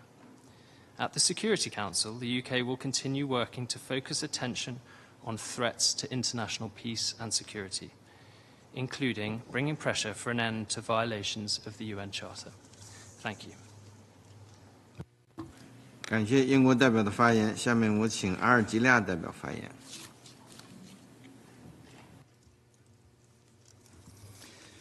Thank you, Mr. Chair. Algeria wishes to thank the People's Republic of China for convening this important Arria-formula meeting and for its continued commitment to multilateralism and the primacy of international law. I would also like to thank briefers, Professor Jeffrey Sachs and Dr. Yao for their valuable remarks. As we mark the 80th anniversary of the United Nations, Algeria reaffirms its strong attachment to the principles and purposes of the UN Charter and international law, particularly the principles of sovereign equality, self-determination, non-interference, and peaceful settlement of disputes. At a time when international cooperation is more vital than ever, we are concerned by the increase of unilateral measures and bullying practices that violate the sovereignty of states and threaten the multilateral system and undermine global stability. In this regard, Algeria reiterates the position of non-aligned movement, denouncing the use of unilateral coercive measures, including extraterritorial sanctions and politically motivated restrictions. Unilateral sanctions, by their nature, unjust and unlawful, have a disproportionately negative impact on developing countries. These measures are not only contrary to international law, but they aggravate existing inequalities and obstruct progress toward achieving the 2030 Agenda for Sustainable Development. Any economic or financial sanction should result from a genuine multilateral consensus and be adopted through the relevant UN or regional bodies. In this respect, Algeria believes that the UN, and particularly the Security Council, must stand firm in upholding the principles of the Charter. The Security Council has the responsibility to address actions to endanger international peace and security, including those economic measures that may provoke widespread hardship and political unrest. The UN system must be inclusive, serve all nations equally and fairly. On support for developing countries facing unilateral pressures, my delegation calls for enhanced international solidarity to support countries who suffer the consequences of coercive economic measures. Furthermore, we call for the lifting of all unilateral coercive measures imposed in contradiction with international law, which restrict the right of peoples to development and dignity. In conclusion, Algeria reaffirms its steadfast commitment to multilateralism and calls upon all member states to reverse the growing trend of unilateralism and instead strengthening cooperation within the framework of the UN Charter to guarantee peace, justice, and prosperity for future generations and advance the legitimate right and interest of all peoples. I thank you. 感谢阿尔及利亚代表的发言。下面我请圭亚那代表发言。Thank you, Chair.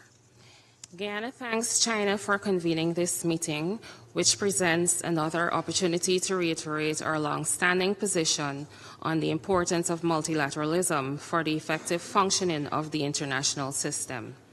I thank Mr. Sachs and Mr. Wang for their briefings and have taken careful note of the insights they offered.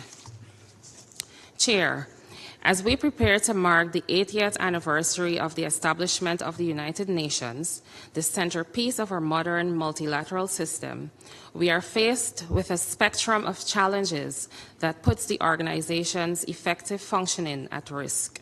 As a small developing nation, Guyana attaches great value to multilateralism as it provides a platform through which all nations, large and small, can contribute to addressing the challenges facing our planet.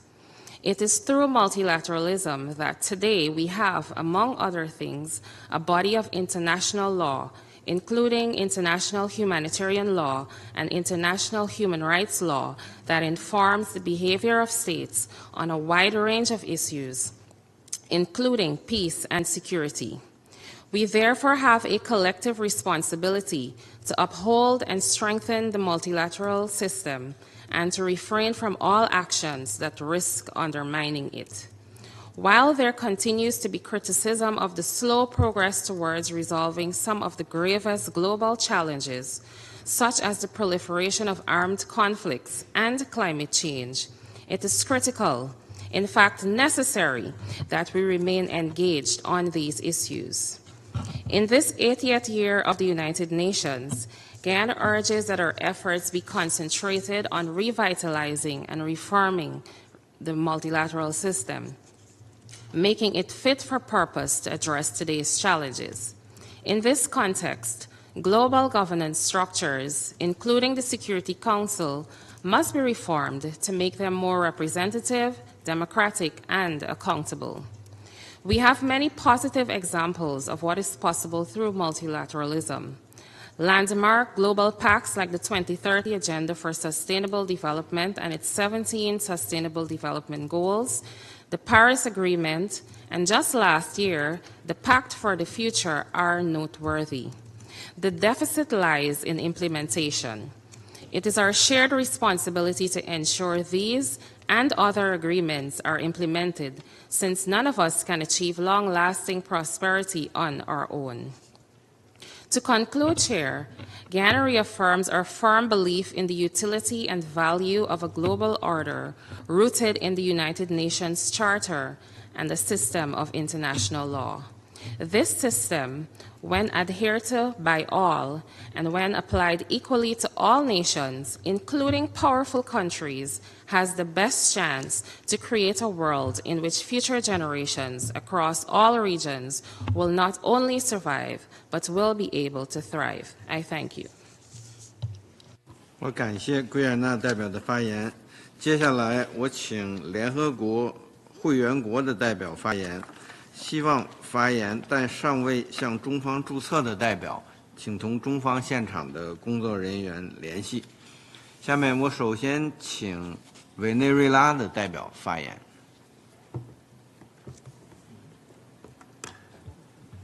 Señor presidente, la República Bolivariana de Venezuela tiene el honor de hacer uso de la palabra en nombre del Grupo de Amigos en Defensa de la Carta de las Naciones Unidas, cuyos Estados miembros saludan la iniciativa de la República Popular China de convocar a esta reunión informal sobre un tema tan crítico en medio de la actual coyuntura internacional. Agradecemos la nota conceptual preparada para orientar nuestras discusiones y valoramos igualmente las valiosas presentaciones de los panelistas. Señor presidente, hace una semana, nuestro grupo de amigos se reunió a nivel de coordinadores nacionales con el propósito de evaluar los recientes acontecimientos en el ámbito internacional, incluidos los desafíos y amenazas a la Carta de las Naciones Unidas, y de intercambiar puntos de vista sobre desafíos existentes, nuevos y emergentes, que son de preocupación colectiva e interés común. Uno de los temas que se debatió ampliamente en aquella ocasión tiene que ver precisamente con el impacto del unilateralismo y las prácticas de intimidación en las relaciones internacionales. Más recientemente, hace tan solo 2 días, nos reunimos aquí en Naciones Unidas en el contexto de la celebración del Día Internacional del Multilateralismo y la Diplomacia para la Paz, ocasión en la cual reiteramos el carácter central del multilateralismo para la consecución de la paz, la estabilidad y el desarrollo sostenible a nivel mundial. En este contexto, expresamos nuestra preocupación por un conjunto de acciones que, de continuar, corren el riesgo de socavar el sistema multilateral de comercio, cuyo núcleo es la Organización Mundial de Comercio. Observamos con aprehensión el creciente recurso a medidas comerciales unilaterales, incluido el uso desenfrenado de aranceles, que puede constituir una nueva forma de coerción económica y política. Señor presidente, todos coincidimos en que las guerras comerciales no producen ganadores y tienen el potencial de provocar una recesión mundial, agravando aún más los actuales retos y crisis mundiales. Subrayamos que la actual situación no producirá resultados sostenibles y que las tensiones comerciales pueden generar consecuencias negativas de gran alcance, como la exacerbación de la incertidumbre económica mundial y una afectación desproporcionada sobre los países en desarrollo. Por lo tanto, hacemos un llamamiento para que se renueve el compromiso con el diálogo, el respeto mutuo y la adhesión a las normas del comercio internacional, así como para que se ponga fin de inmediato a las medidas unilaterales y a las prácticas de intimidación ancladas tanto en enfoques supremacistas como excepcionalistas, dirigidas tanto a ejercer la subyugación y la dominación como a obstaculizar el desarrollo sostenible de las naciones sujetas a estas, en aras de avanzar agendas que de forma alguna están relacionadas con el comercio. Esto es fundamental para preservar un sistema de comercio multilateral justo, inclusivo y basado en normas. Esta última escalada de unilateralismo y prácticas intimidatorias, especialmente en forma de aranceles, se suma a la promulgación y aplicación ilegal de medidas coercitivas unilaterales que pueden adoptar la forma de asfixia económica, congelación de activos, prohibición de viajes y otras formas de restricciones que ya han tenido un importante costo en las relaciones internacionales. Y a pesar del hecho de que estos llamados aranceles que estamos viendo hoy persiguen objetivos diferentes a los relacionados con el comercio, en el fondo, la realidad es que persiguen los mismos objetivos de la política de las mal llamadas sanciones que el gobierno de los Estados Unidos de América ha venido abrazando durante tanto tiempo, cual no es otro que el de coaccionar y subordinar a las naciones del mundo en desarrollo en aras de preservar y avanzar sus estrechas agendas de dominación y sus egoístas intereses neocoloniales y geoestratégicos. Señor presidente, para concluir, advertimos enérgicamente que, en el contexto actual, los aranceles tendrán un grave impacto tanto en las naciones afectadas como en el sistema de comercio internacional, en particular en el derecho al desarrollo de los países del sur global, al tiempo que hacemos un llamamiento a todos los miembros responsables de la comunidad internacional para que, en estos tiempos de turbulencia que se prevén en el futuro, reafirmemos nuestro compromiso con la acción colectiva a fin de forjar un mundo mejor para las generaciones presentes y futuras. Enfoquémonos más en lo que nos une que en aquello que nos separa y reafirmemos nuestra estricta adhesión a la Carta de las Naciones Unidas, seguro de que ello nos permitirá superar estas nuevas formas de agresión, preservando a la vez el bienestar de nuestros pueblos y la prosperidad de nuestras naciones. Muchas gracias, señor presidente. 感谢委内瑞拉代表的发言。下面我请科威特代表发言。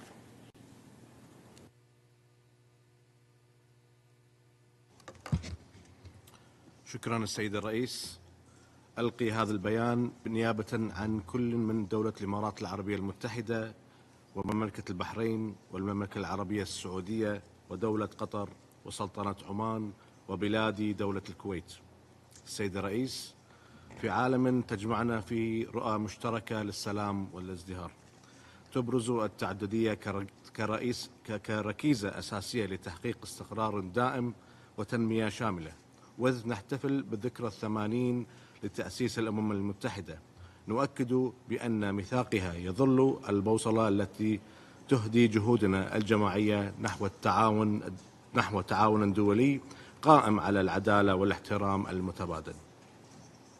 إن التعددية تمكننا من توحيد الجهود بين الأمم المتحدة والدول الأعضاء والمنظمات الإقليمية لضمان تنسيق فعال يتجاوز التشتت ويعزز التماسك الميداني.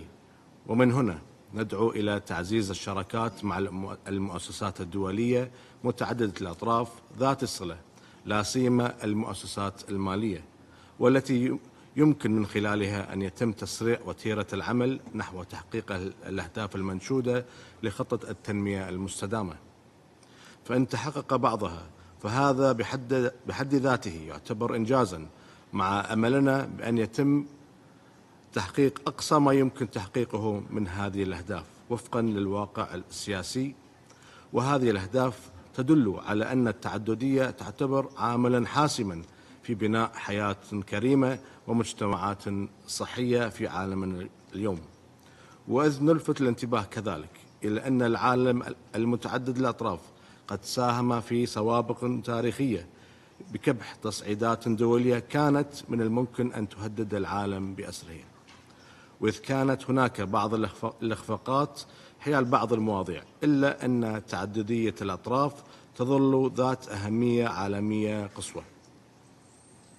وتدعم المجموعة الخليجية مساعي وخطط السيد الأمين العام للأمم المتحدة الرامية لتحقيق المبادرات الدولية التي تؤكد مضامينها على أهمية العمل المتعدد الأطراف، ولعل أبرزها تلك الخطط المتعلقة في تحقيق الأهداف التنمية المستدامة ومبادرة UN80 الهادفة إلى تقوية العمل المتعدد الأطراف من خلال مواكبة هذه المنظمة العتيدة للعالم الذي نعيشه اليوم، علاوة على كافة الجهود الأخرى والمبذولة كذلك من قبل الأمين العام وفريق الأمم المتحدة ككل لتعزيز منظومة العمل المتعدد الأطراف في كافة أوجه التعاون الدولي.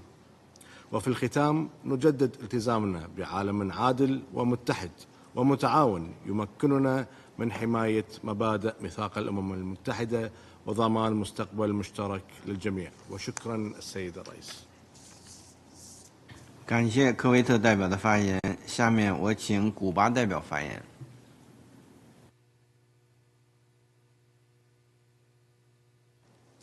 Gracias, señor presidente.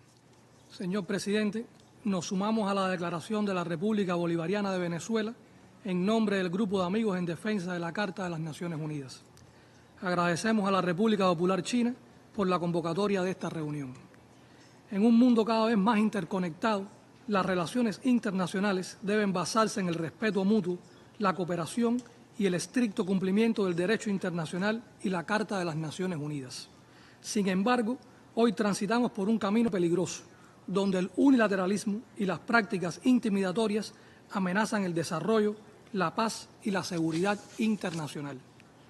Cuba, comprometida con el multilateralismo como principio irrenunciable para un orden internacional democrático, justo y equitativo, se opone resueltamente a las medidas coercitivas unilaterales, a las guerras comerciales y los aranceles punitivos que violan el derecho internacional y la Carta de las Naciones Unidas, afectan el comercio y la economía mundial y agravan la enorme brecha entre los países desarrollados y en desarrollo en un contexto en el que la exclusión social, las desigualdades y la pobreza afectan a millones de personas en el planeta. Es paradójico que los Estados Unidos, el país sede de las Naciones Unidas, sea hoy el principal promotor de políticas que socavan la esencia misma del multilateralismo, al abandonar organismos y tratados internacionales e impulsar una agenda de política exterior basada en el chantaje y la coerción económica y política. Al propio tiempo, apoyan y participan sin reparos en la expansión del genocidio contra el pueblo palestino. Estas acciones son herramientas de dominación que perjudican, sobre todo, a las naciones del sur. El gobierno de los Estados Unidos, cuyas políticas neoliberales han enriquecido durante décadas a sus corporaciones a costa de los recursos de naciones en desarrollo, recurre a aranceles vengativos que profundizan la brecha entre ricos y pobres. Estas medidas no solo son injustas, sino que obstaculizan la consecución de la Agenda 2030 y el derecho al desarrollo de nuestros pueblos. La guerra comercial podría llevar a una recesión global y agravar los crecientes retos generados por el orden internacional actual, con un impacto negativo, en particular en los países en desarrollo. El pueblo cubano conoce los dañinos efectos de la guerra económica impuesta por los Estados Unidos. Durante más de 6 décadas se han empeñado deliberadamente en asfixiar la economía nacional, sabotear y poner obstáculos significativos para impedir nuestro crecimiento y desarrollo. El criminal e ilegal bloqueo económico contra Cuba limita su potencial productivo, comercial y tecnológico, obstaculiza sus relaciones comerciales con cualquier país del mundo, incluidos los Estados Unidos, a pesar de la cercanía geográfica y de los potenciales beneficios para ambos pueblos. La reinclusión de Cuba en la ilegal lista de estados patrocinadores del terrorismo refuerza el enorme daño económico y humanitario que genera el bloqueo. Se suma ahora la campaña ignominiosa contra la cooperación médica que Cuba brinda a más de 50 naciones en diversas latitudes. El gobierno estadounidense promueve calumnias políticamente motivadas en el afán de agredir a Cuba y afectar negativamente sus relaciones de cooperación sin medir el daño para los pueblos que necesitan estos servicios elementales y su derecho a la salud y a la vida. Señor presidente, reiteramos nuestro llamado urgente a reformar la arquitectura financiera y el sistema de comercio internacional. Deben fortalecerse el trato especial y diferenciado para los países en desarrollo y promoverse cadenas de suministro sustentables que prioricen su crecimiento económico y acceso equitativo a los mercados. El unilateralismo y el proteccionismo, incluidas las restricciones unilaterales al comercio, son incompatibles con los acuerdos de la Organización Mundial del Comercio y deben ser eliminados. Reafirmamos el papel de la ONU como principal baluarte para hacer frente a las amenazas mundiales. La humanidad precisa de más solidaridad, cooperación y diálogo y de un compromiso firme y renovado con el multilateralismo para garantizar la convivencia pacífica, preservar la paz y la seguridad internacional y encontrar soluciones duraderas a los problemas sistémicos. Reiteramos el apoyo de Cuba a las iniciativas globales propuestas por China, que son expresión de su voluntad de defender la paz, el multilateralismo, la igualdad entre las naciones, la apertura de posibilidades para todos y la complementariedad, así como el rechazo al hegemonismo y las políticas unilaterales. Las relaciones de amistad y cooperación entre las naciones deben prevalecer sobre el egoísmo y la coerción. Muchas gracias. 感谢古巴大使的发言。我下面请津巴布韦代表发言。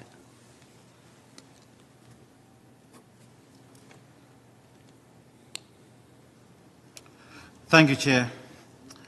More than ever before in human history, we share a common destiny. We can master it only if we face it together. And that, my friends, is why we have the United Nations. These words by Kofi Annan, the 7th Secretary General of the United Nations, resonate deeply today. I thank the Permanent Mission of the People's Republic of China for convening this timely and important meeting. My delegation thanks the briefers and associates itself with the statement delivered on behalf of the group of friends in defense of the Charter of the United Nations. Chair, as we commemorate the 80th anniversary of the United Nations, we are reminded that the Second World War was won through multilateral cooperation, giving rise to the UN as an enduring symbol of this unity. In the decades since, the UN has led global efforts for the peaceful settlement of disputes, efforts to end colonialism, uphold human rights, and advance development, with agencies like the World Health Organization, the International Labour Organization, the United Nations High Commissioner for Refugees, UNCTAD, and others, demonstrating that collective action rooted in equity and international law remains the surest path to a better world. Equally vital is the World Trade Organization, which remains central to a fair and rules-based global trading system, but its role is being undermined by rising unilateralism and coercive practices. Arbitrary tariffs and the politicization of trade disproportionately harms developing countries, particularly in Africa, undermining progress towards sustainable development and peace. Chair, in today's evolving global landscape, artificial intelligence presents both transformative opportunities and risks. To harness its benefits while preventing harm, there is an urgent need for inclusive, ethical, and human-centered global governance frameworks, much like the establishment of, after the Second World War of the Nuclear Non-Proliferation Treaty to regulate nuclear energy. This imperative for collective governance echoes with Zimbabwe's steadfast commitment to multilateralism, grounded in the principles of sovereign equality, non-interference, and mutual respect. In this spirit, we support calls for a reformed international system, one where no single country acts as judge, jury, and enforcer. In line with the Pact for the Future, we call for the following: strengthening and reforming the United Nations and its agencies, especially the reform of the Security Council, to reflect contemporary global realities, and expanding the role of the UN in emerging areas such as AI governance. An immediate end to unilateral coercive measures as they violate international law and impede development efforts. Reforming of the international financial architecture to be more inclusive and supportive of developing countries.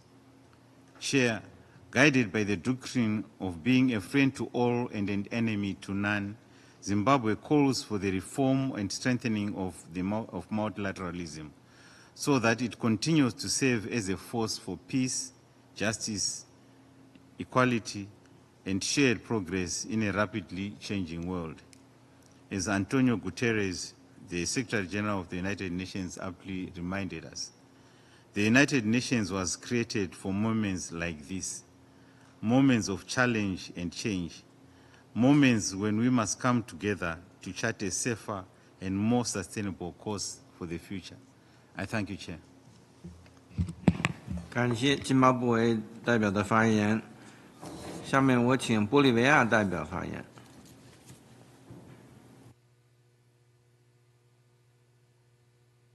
Señor presidente, Bolivia agradece a la República Popular de China por convocar esta oportuna y necesaria reunión bajo la fórmula Arria y hacemos nuestras las declaraciones del Grupo de Amigos en defensa de la Carta de las Naciones Unidas. Señor presidente, como lo consagra nuestra Constitución, Bolivia es un Estado amante de la paz, profundamente comprometido con el multilateralismo, los principios de la Carta de las Naciones Unidas, la igualdad soberana de todas las naciones y el Estado de Derecho internacional. Compartimos la preocupación por el resurgimiento del unilateralismo y las prácticas coercitivas que socavan los cimientos del orden internacional construido durante los últimos 80 años. Estas acciones a menudo se llevan a cabo al margen del derecho internacional y sin consultar con instituciones multilaterales. Si bien, en algunos casos, pueden no ser en sí mismas internacionalmente ilícitas, erosionan la confianza, exacerban las tensiones globales y, en última instancia, amenazan la paz y seguridad internacional. Este desprecio por el derecho internacional y los marcos multilaterales es especialmente problemático cuando se ignoran u obstruyen las obligaciones colectivas en virtud de la Carta de las Naciones Unidas, incluidas las de carácter erga omnes, relativas a los derechos fundamentales como la autodeterminación, el respeto a la integridad territorial de los Estados y la prevención de crímenes atroces. El respeto del derecho internacional exige una acción colectiva para garantizar la rendición de cuentas y el cumplimiento de la decisión de los tribunales internacionales y las resoluciones pertinentes de las Naciones Unidas, como Bolivia y sus socios del Grupo de la Haya se esfuerzan por lograr. Las acciones unilaterales que facilitan estas prácticas cuestionables interfieren con los esfuerzos de cooperación y debilitan gravemente nuestro sistema común basado en el principio que ningún Estado está por encima de la ley. De manera similar como Bolivia ha argumentado en diferentes foros internacionales, como la Corte Internacional de Justicia, los desafíos globales como el cambio climático solo pueden abordarse mediante enfoques multilaterales en el entendimiento de que principios clave como la equidad, las responsabilidades comunes pero diferenciadas y las responsabilidades históricas deben considerarse al abordar el tema, en el contexto de una cooperación internacional significativa y el cumplimiento de las obligaciones jurídicas internacionales de los países desarrollados. La imposición de medidas unilaterales arbitrarias, incluida la instrumentalización del comercio mediante aranceles y sanciones bajo pretextos cuestionables, desestabiliza la economía mundial y perturba el sistema del comercio multilateral, exacerbando las desigualdades existentes dentro de un sistema que ya lucha por lograr una distribución equitativa de la riqueza y puede alimentar la inestabilidad social, creando condiciones que socavan la paz y seguridad internacional. Para países en desarrollo como Bolivia, los impactos son particularmente graves. A menudo somos los más vulnerables a las crisis económicas externas y contamos con menos recursos para mitigar sus consecuencias. Por lo tanto, nos sumamos al llamado de todas las delegaciones presentes para rechazar rotundamente el unilateralismo y toda forma de intimidación. Muchas gracias, señor presidente. 感谢玻利维亚代表的发言。下面我请白俄罗斯代表发言。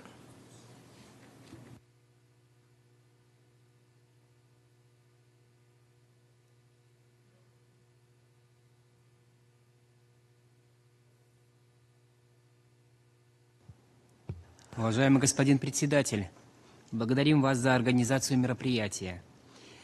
Беларусь всецело поддерживает цели этой встречи и разделяет озабоченности, озвученные делегацией Китая. Также благодарим принявших участие в мероприятии панелистов. Присоединяемся к сделанному Венесуэлой заявлению от имени группы друзей в защиту Устава ООН. Разрушительное воздействие односторонних эгоцентричных действий государств и практики давления оказывает неоспоримое отрицательное воздействие на всю систему международных отношений, подрывает стабильность и устойчивое развитие.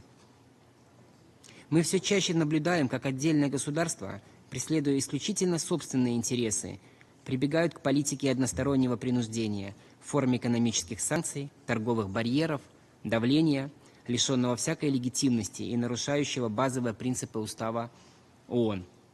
Под прикрытием интересов так называемой национальной безопасности и вымышленного справедливого подхода вводятся незаконные торговые ограничения.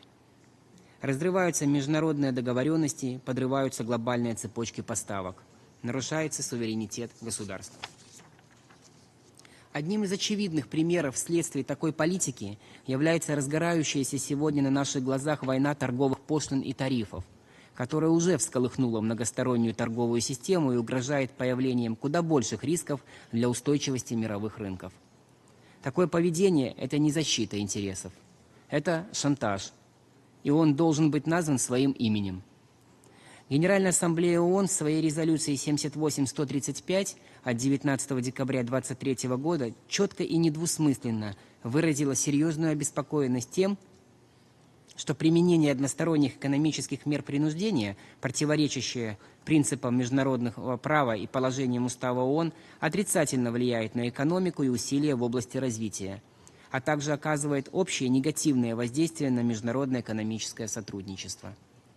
Очевидно, что в зоне особого риска находятся развивающиеся страны и регионы. Однако развитие событий в мире демонстрирует, что от угроз эгоистического протекционизма не застрахован никто.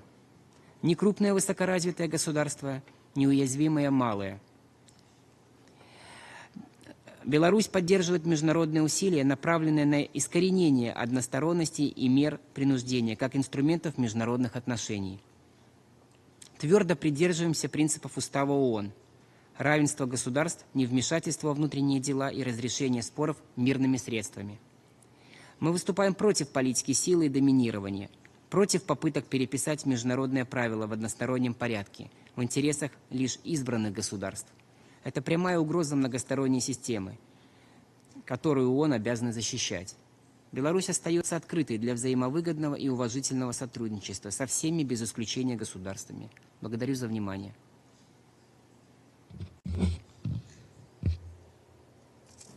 感谢白俄罗斯代表的发言。下面我请埃塞俄比亚代表发言。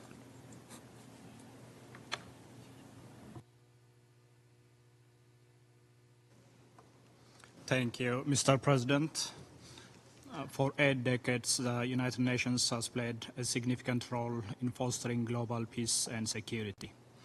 The United Nations-led multilateral system is critical in creating the necessary balance between competing interests and ensuring the rule of law at the international level. In line with its responsibility under the UN Charter, Ethiopia upholds its consistent voice in support of the work of the organization and friendly relations among states rooted in the principles and objectives of the Charter. It's in the interest of the community of member states to uphold our cardinal principles of respect for independence, impartiality, non-interference, and sovereign equality. The security, economic, and political challenges humanity faces call for collective solutions through enhanced multilateralism.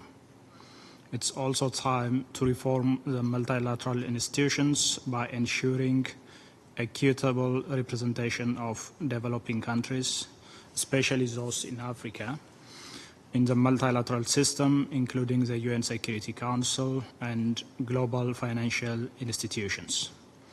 The United Nations platform should be utilized to its maximum ability by all actors to peacefully resolve differences. Such is crucial for enhancing cooperation and sustaining international peace and security. I thank you. 感谢埃塞俄比亚代表的发言。下面我请伊朗代表发言。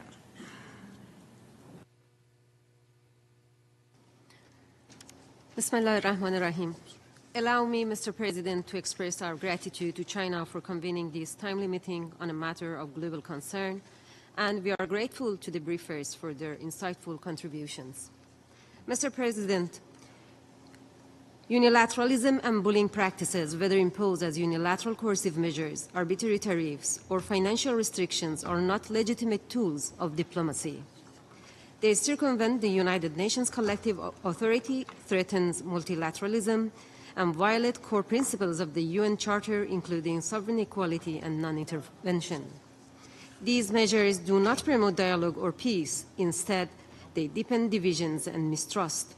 While they may serve the short-term interest of the imposing states, their long-term consequences are harmful and destabilizing.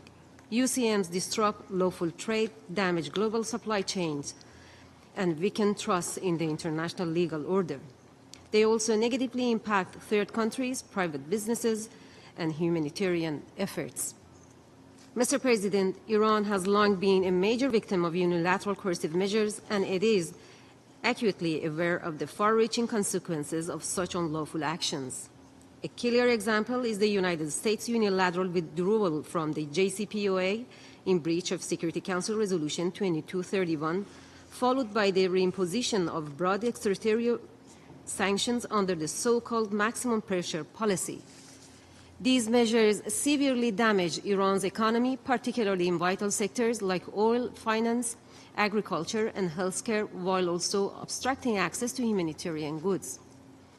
Worse still, certain European countries not only followed these illegal U.S. measures, but also expanded their own restrictions. This violates their commitments under the JCPOA and Resolution 2231 and weakens international law and diplomacy. Yet, Iran remains committed to genuine diplomacy grounded in mutual respect, legal equality, and good faith. Mr. President, the Security Council must not remain silent in the face of these violations. It must firmly reject unlawful unilateral coercive measures and defend the rule of law. The authority and credibility of the Security Council rest on its ability to ensure that no member state, regardless of its political or economic power, is permitted to act above international law. The broader UN system should also monitor and report on the impact of UCMs and take concrete steps to mitigate their consequences. This includes creating financial support mechanisms, ensuring access to essential goods such as food and medicine, and enhancing regional cooperation for sustainable development. If unchecked, these coercive and bullying practices will embolden further abuses, deepen global inequality, and undermine international peace and stability. Now, more than ever, multilateral diplomacy must be the cornerstone of global conflict resolution.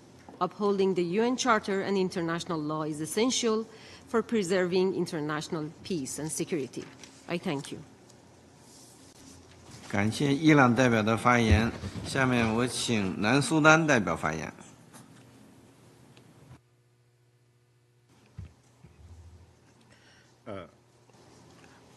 Thank you, Mr. Chairman. I have the honor to deliver this statement on behalf of the Republic of South Sudan. South Sudan reaffirms its unwavering commitment to multilateralism as the bedrock of global peace, inclusive development, and international cooperation. Since our independence, we have seen firsthand the transformative impact of multilateral engagement, from peacekeeping operations and humanitarian assistance to developmental partnership. The support extended to us under the principles of the United Nations Charter has been instrumental in our nation-building journey. It is in this context that we express our growing concerns over the increasing resort to unilateral actions, which undermine international consensus and the spirit of collective responsibilities. Actions taken outside established multilateral frameworks, be they unilateral sanctions, tariffs, or withdrawal from international agreements, have a ripple effect that can destabilize global market, deepen inequalities, and erode the trust that sustains cooperation among states. A recent example is the imposition of trade measures outside the mechanism of the World Trade Organization. Such steps, while intended to address specific concerns, risk distorting markets and disproportionately harming the exports and development prospects of smaller and more vulnerable economies. Equally troubling are developments that contravene long-standing norms of diplomatic engagement.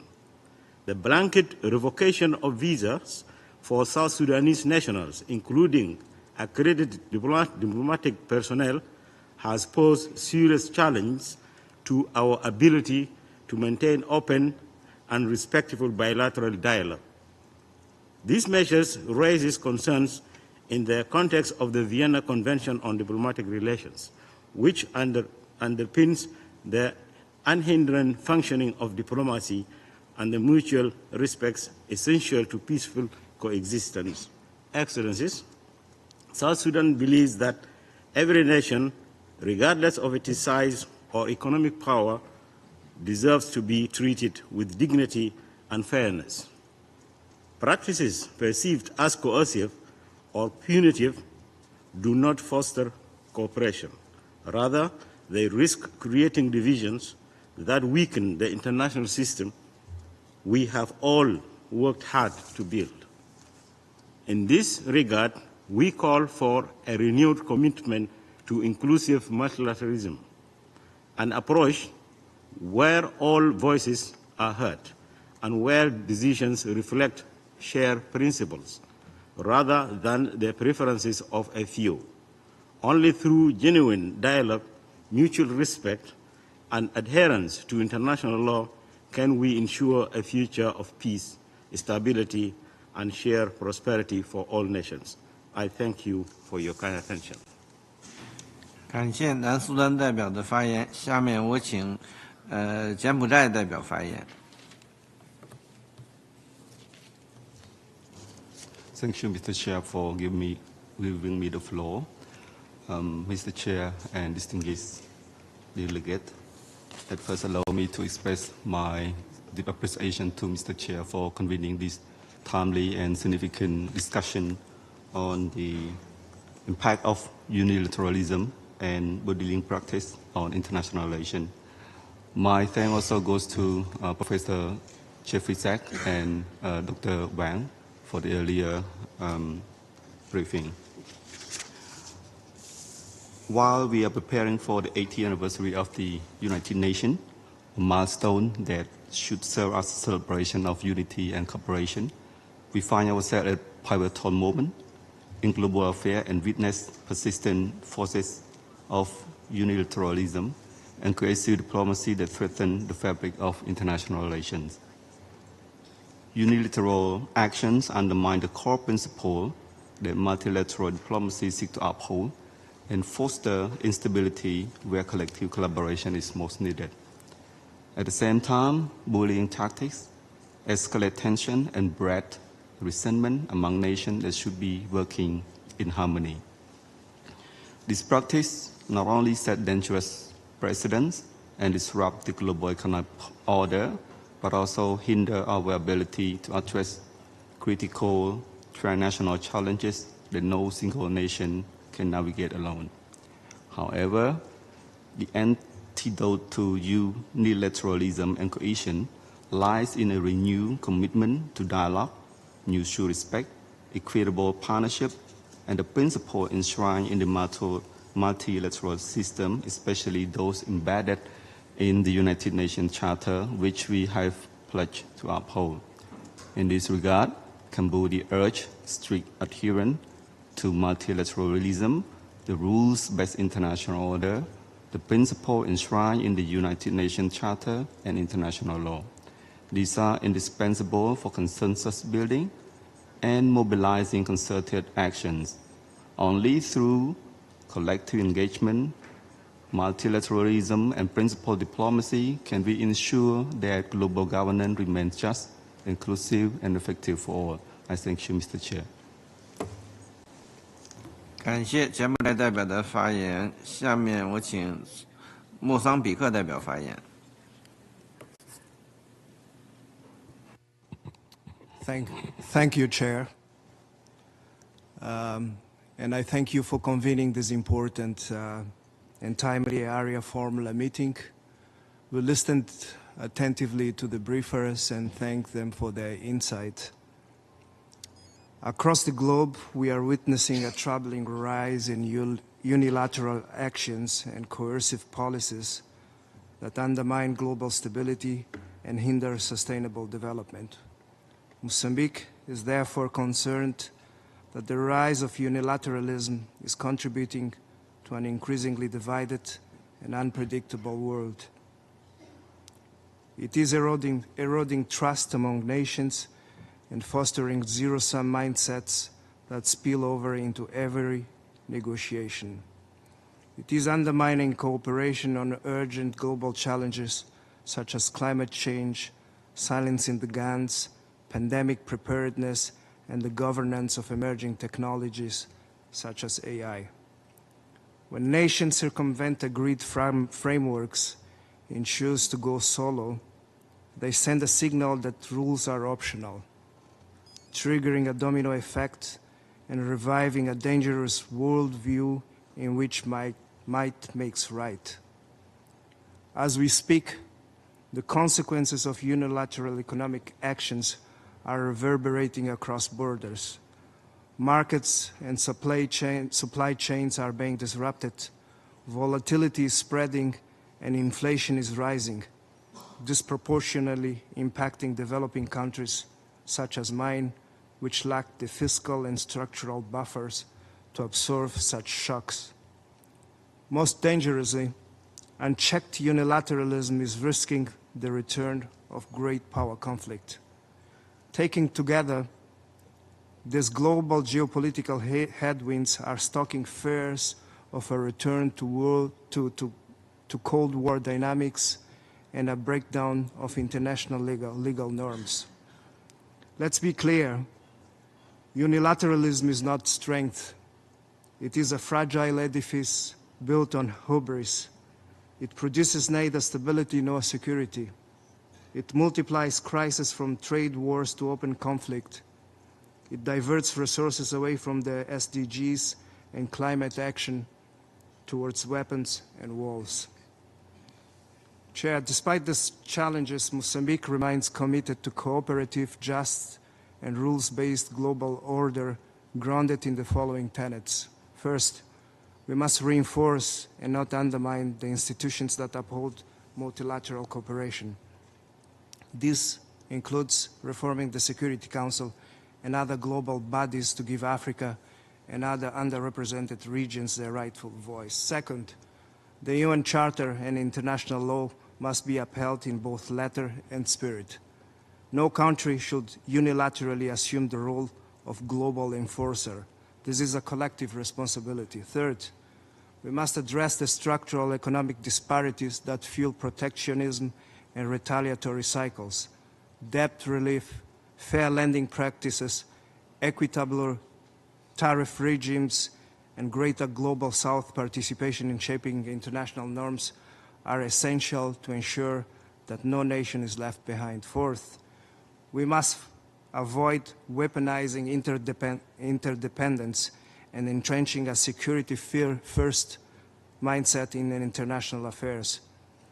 With key enablers of today's global economy concentrated in the hands of few and growing securitization of issues such as trade and technology, even cooperation is now viewed as a vulnerability. Fifth, beyond institutional reforms, we must foster a diplomatic culture grounded in humility, humanism, and dialogue. Major powers, especially the P5, must lead by example. Finally, sanctions, where necessary, should be multilateral, UN-endorsed, targeted, regularly reviewed, and designed to minimize humanitarian impact. In this regard, we support ongoing efforts to ensure unilateral coercive measures comply with international law. Our goal must be a world in which no nation feels compelled to act unilaterally to ensure its security, because it can rely on a credible, trusted, and effective multilateral system. Chair, Mozambique's perspective is deeply rooted in our own experience as a nation of struggle, resilience, and international solidarity. To all nations, we say, use your strength to uphold our shared laws and institutions. Future generations will ask whether, amidst the resurgence of beggar-thy-neighbor policies, we rose to defend the multilateral order forged from the ruins of war and enshrined in the UN Charter, or we allowed the hard-won lessons of the past to slip into neglect. I thank you. 感谢莫桑比克代表的发言。下面我请老挝代表发言。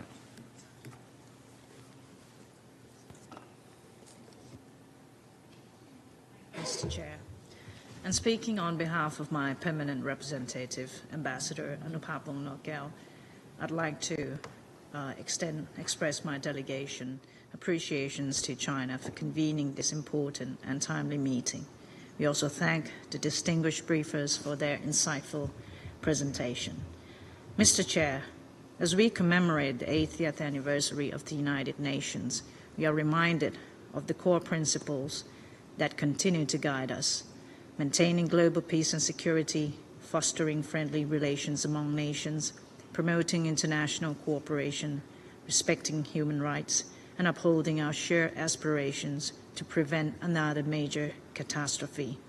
These principles, enshrined in the UN Charter, remain the cornerstone of international relations and are indispensable in promoting genuine global solidarity to address the most pressing challenges of our time. Yet we are increasingly witnessing actions that contradict these fundamental principles, particularly the imposition of coercive unilateral measures that hinder the socio-economic development of countries and undermine existing international cooperation mechanisms. Such measures not only contravene international law, but also exacerbate inequality and impede the ability of developing nations to pursue their development priorities. As a least developed and landlocked country, the Lao PDR attaches great importance to multilateralism, which provides an essential platform for strengthening international development cooperation and meaningfully contributing to global peace and security. In this regard, enhancing multilateralism and upholding the central role of the United Nations are of the utmost importance. At this critical juncture, we must reaffirm our collective commitment to the purposes and principles of the UN Charter. We firmly believe that lasting peace and stability are closely linked to equitable, inclusive, and sustainable development. To this end, developing countries must be supported to participate meaningfully in international decision-making processes and benefit from open, fair, and predictable trade and economic systems, ensuring that no country is left behind. Mr. Chair, the Lao PDR reiterates the importance of the reform and strengthen multilateral institutions to promote international peace and development cooperations, with particular attentions to countries in special situations. We reaffirm our unwavering commitment to the principles of the UN Charter and stand ready to foster peaceful coexistence, mutual respect, and effective multilateralism. I thank you. 感谢老挝代表的发言。下面我请布隆迪代表发言。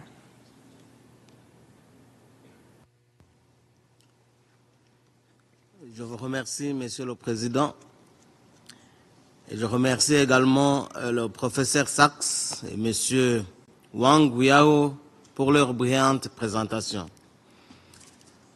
Monsieur le Président, ma délégation tient à exprimer sa gratitude à la mission permanente de la République populaire de Chine pour avoir convoqué cette réunion opportune et stimulante selon la formule Arria. Alors que nous commémorons le 80e anniversaire des Nations Unies, nous nous souvenons de la vision de ses fondateurs, c'est-à-dire un monde régi par le dialogue, le respect mutuel et le droit international, plutôt que des actions unilatérales de la coercition. Le Burundi reste profondément attaché aux principes du multilatéralisme et aux objectifs de la Charte des Nations Unies qui mettent l'accent sur l'égalité souveraine, la non-ingérence et le règlement pacifique des différends. Ces principes ne sont pas simplement ambitieux, ils sont essentiels à la préservation de la paix et de la stabilité internationale. Monsieur le Président, les tendances récentes marquées par des actions unilatérales, le protectionnisme et l'instrumentalisation des mesures économiques ont suscité des inquiétudes légitimes. Pour de nombreux pays en développement, ces pratiques entraînent des difficultés économiques, des échanges perturbés et une marge de manœuvre réduite. En fin de compte, ils entravent le progrès vers le programme de développement durable à l'horizon 2030 et aggravent les inégalités existantes entre les nations. En tant que pays qui a fait des efforts significatifs en faveur de la reconstruction nationale et du développement, le Burundi souligne l'importance d'un environnement international prévisible, juste et inclusif, où les décisions sont prises collectivement et de bonne foi dans le plein respect des engagements internationaux. Monsieur le Président, à cet égard, nous voudrions faire 3 observations. 1. Renforcer l'autorité et l'efficacité des institutions multilatérales, y compris les Nations Unies et l'Organisation mondiale du commerce. 2. Veiller à ce que les mesures économiques respectent le droit international et n'affectent pas de manière disproportionnée les pays vulnérables. Et 3. Promouvoir une coopération internationale basée sur la solidarité et non sur la conditionnalité et la coercition.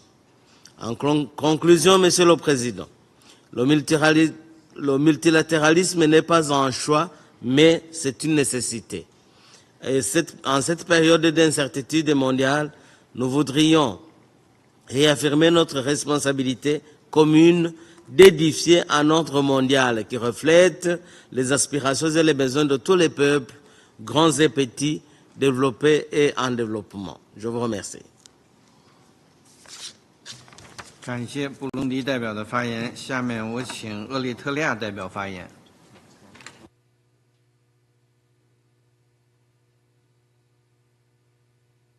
Thank you, Mr. Chair, Excellencies, distinguished delegates. My delegation expresses its appreciation to the Permanent Mission of the People's Republic of China for convening this timely Arria-formula meeting and for opening space to candidly examine a matter of urgent and growing concern in international relations, the persistent and dangerous trend of unilateralism and bullying practices that undermine multilateralism and violate the foundational principles of the United Nations Charter, especially the sovereign equality of states and the rights of people to chart their own national trajectories free from coercion and external domination. At its core, unilateralism represents the deliberate departure by certain actors from the very international system anchored on the UN Charter, not due to its flaws, but because it no longer serves their exclusive interests. It reflects an unwillingness to engage multilaterally and in good faith with the global community, especially when consensus does not align with their objectives. Rather than respecting the sovereign agency of nations and the principles of equality as enshrined in the UN Charter, these actors resort to unilateral and coercive practices to assert control, preserve dominance, and bend the arc of global affairs to their will. This behavior manifests through a growing arsenal of illegitimate tools, including the imposition of unilateral sanctions without due process, economic strangulation, and the blocking of access to international finance, the use of conditionalities to undermine policy, sovereignty, and the extraterritorial application of natural laws in blatant contravention of international legal norms. These measures are often justified using vague and selective concepts such as democracy, human rights, or security, which are instrumentalized as convenient covers for interventionist agendas. The result is the transformation of universal values into weapons of geopolitical leverage. What were once shared principles have become tools of asymmetry, selectively applied, inconsistently interpreted, and aggressively enforced to marginalize, destabilize, and to bring to heel those states that pursue independent development paths or challenge hegemonic designs.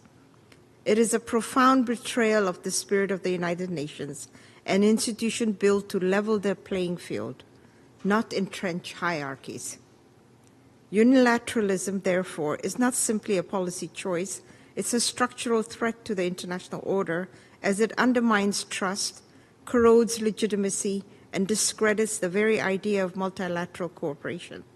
It is in this systemic pattern, rather than isolated acts, that must be recognized and addressed if we are to preserve the integrity of our collective institutions and ensure that no nation is forced to choose between its sovereignty and survival. Mr. Chair, Eritrea has been among the most egregiously targeted victims of these practices.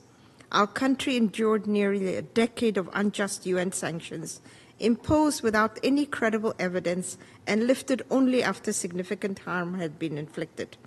Beyond that, Eritrea continues to be the subject of a sustained unilateral coercive measures and campaign of defamation and disinformation driven by politically motivated narratives and steeped in double standards.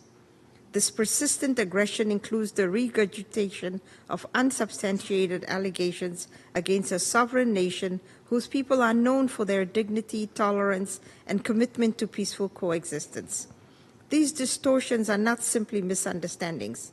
They're part of a deliberate and well-coordinated campaign aimed at delegitimizing Eritrea's independence, undermining its development model, and isolating it diplomatically for choosing a sovereign, self-reliant path.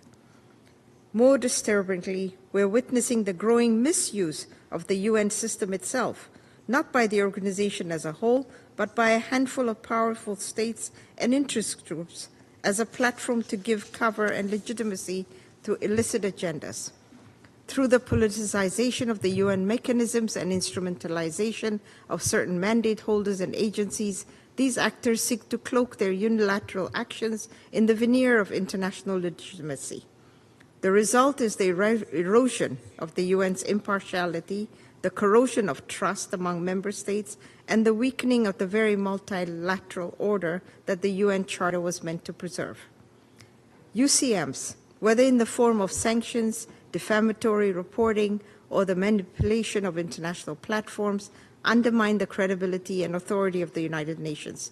They normalize a practice where might supersedes right and law becomes subservient to power. These actions create a dangerous precedent, one in which international institutions are no longer forums for cooperation and mutual understanding, but battlegrounds for disinformation, pressure, and political expediency. They entrench a two-tier system where the sovereignty of some is sacrosanct, while that of others is constantly questioned, especially when they resist aligning with dominant powers or prevailing narratives. Eritrea categorically rejects the weaponization of human rights, development cooperation, and international fora to impose domination and external agendas. We reaffirm our principled commitment to genuine multilateralism, rooted in mutual respect, the rule of law, and the sovereign equality of nations. We call for an end to the manipulation of the international institutions and for the restoration of their neutrality and integrity. Mr. Chair, a peaceful, just, and inclusive international order cannot be built on coercion, disinformation, or selective morality. It must be anchored in dialogue, cooperation, and respect for the diverse political, social, and cultural choices made by sovereign nations. Eritrea stands in firm solidarity with all peoples and countries who have suffered from unilateralism and external bullying. We remain resolute in our belief that dignity, truth, and resilience will ultimately triumph over distortion and domination. I thank you, sir. 感谢厄立特里亚代表的发言。下面我请哈萨克斯坦代表发言。Dear Chair, dear colleagues, we thank Mission of China for organizing today's important event.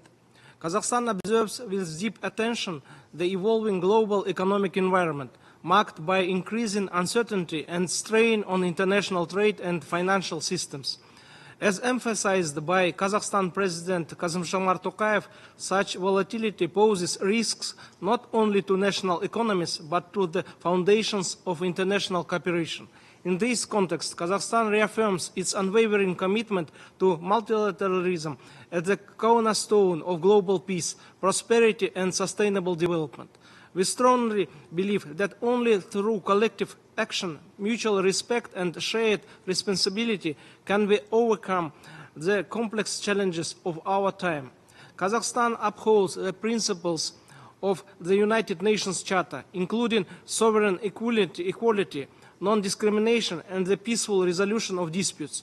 We emphasize that adherence to these principles must guide all our actions, particularly in ensuring that global economic and trade policies do not leave behind those in special situations. As a landlocked developing country, Kazakhstan fully understands the unique vulnerabilities faced by countries with geographical and structural constraints. We therefore advocate for more inclusive multilateral mechanisms that address the specific needs of countries in special situations, including least developed countries, small island developing states, and landlocked developing countries.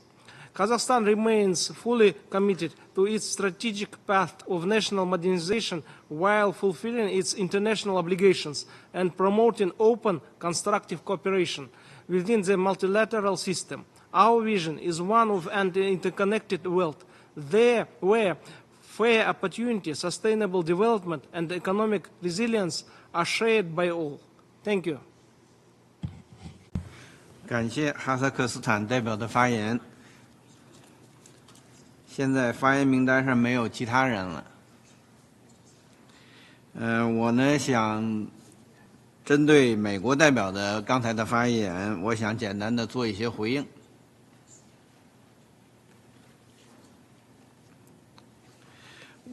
第一点呢，我想强调的是，中国始终坚定支持多边贸易机制，持续扩大高水平开放，不断完善社会主义市场经济体制和法律体系，坚持发挥市场在资源配置中的决定性作用，获得国际社会的高度肯定。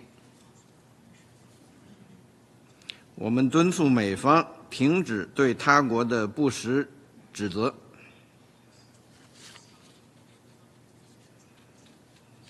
切实遵守世贸组织的规则，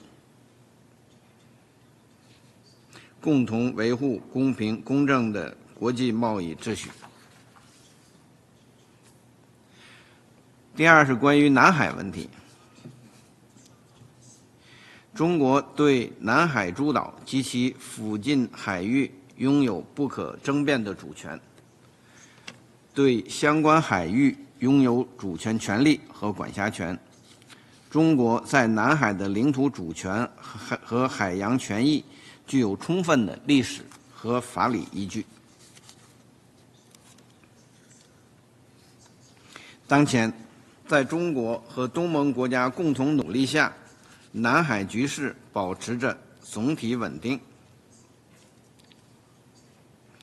中方一贯坚持同有关当事国在尊重历史事实和国际法的基础上，通过对话协商妥善处理涉海分歧。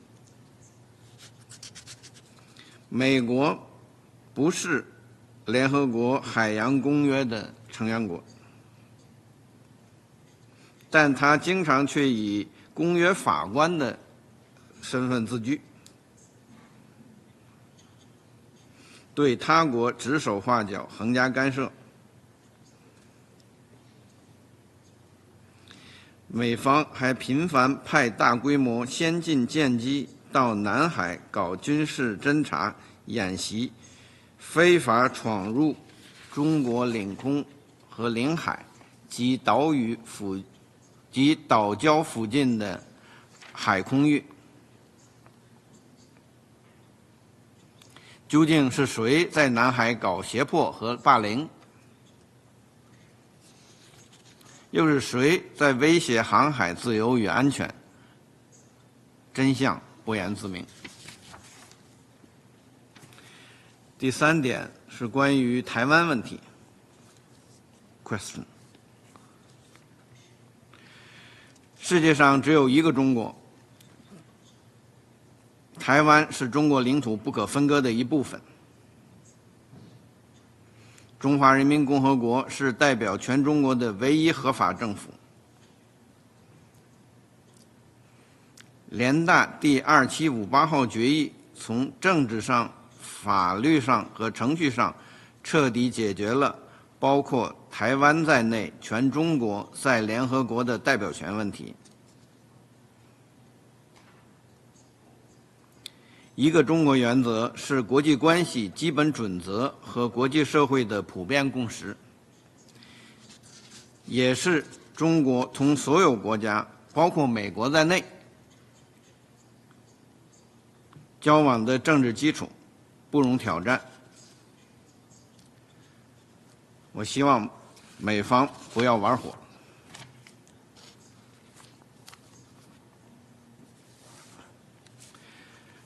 下面呢，我想对本次会议做个简单的总结发言。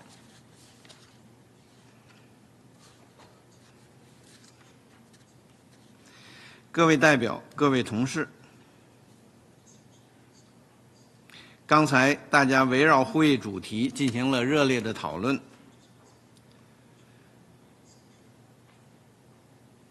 普遍表达了弘扬多边主义、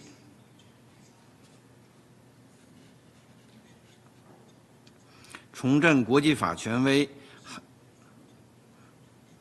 捍卫国际公平正义的迫切愿望。大多数代表都表示支持以世界贸易组织为核心的多边贸易体制，拒绝不符合世界贸易组织规则的限制措施，呼吁各国开展建设性合作，化解贸易紧张局势，并减少不确定性。大多数代表强调，以协商合作为基石的多边主义理念是解决全球性问题的最佳方案，呼吁重温联合国成立的初心，维护以联合国为核心的国际体系，支持加强联合国的核心地位。联合国的作用只能加强，不能削弱。大多数代表重申，联合国宪章宗旨和原则是当代国际法的坚实基石，主权平等、相互尊重等国际关系基本原则不可撼动。要推动国际关系实现民主化，各国都是国际体系中的平等一员，都应履行国际法义务。大多数代表强调，发展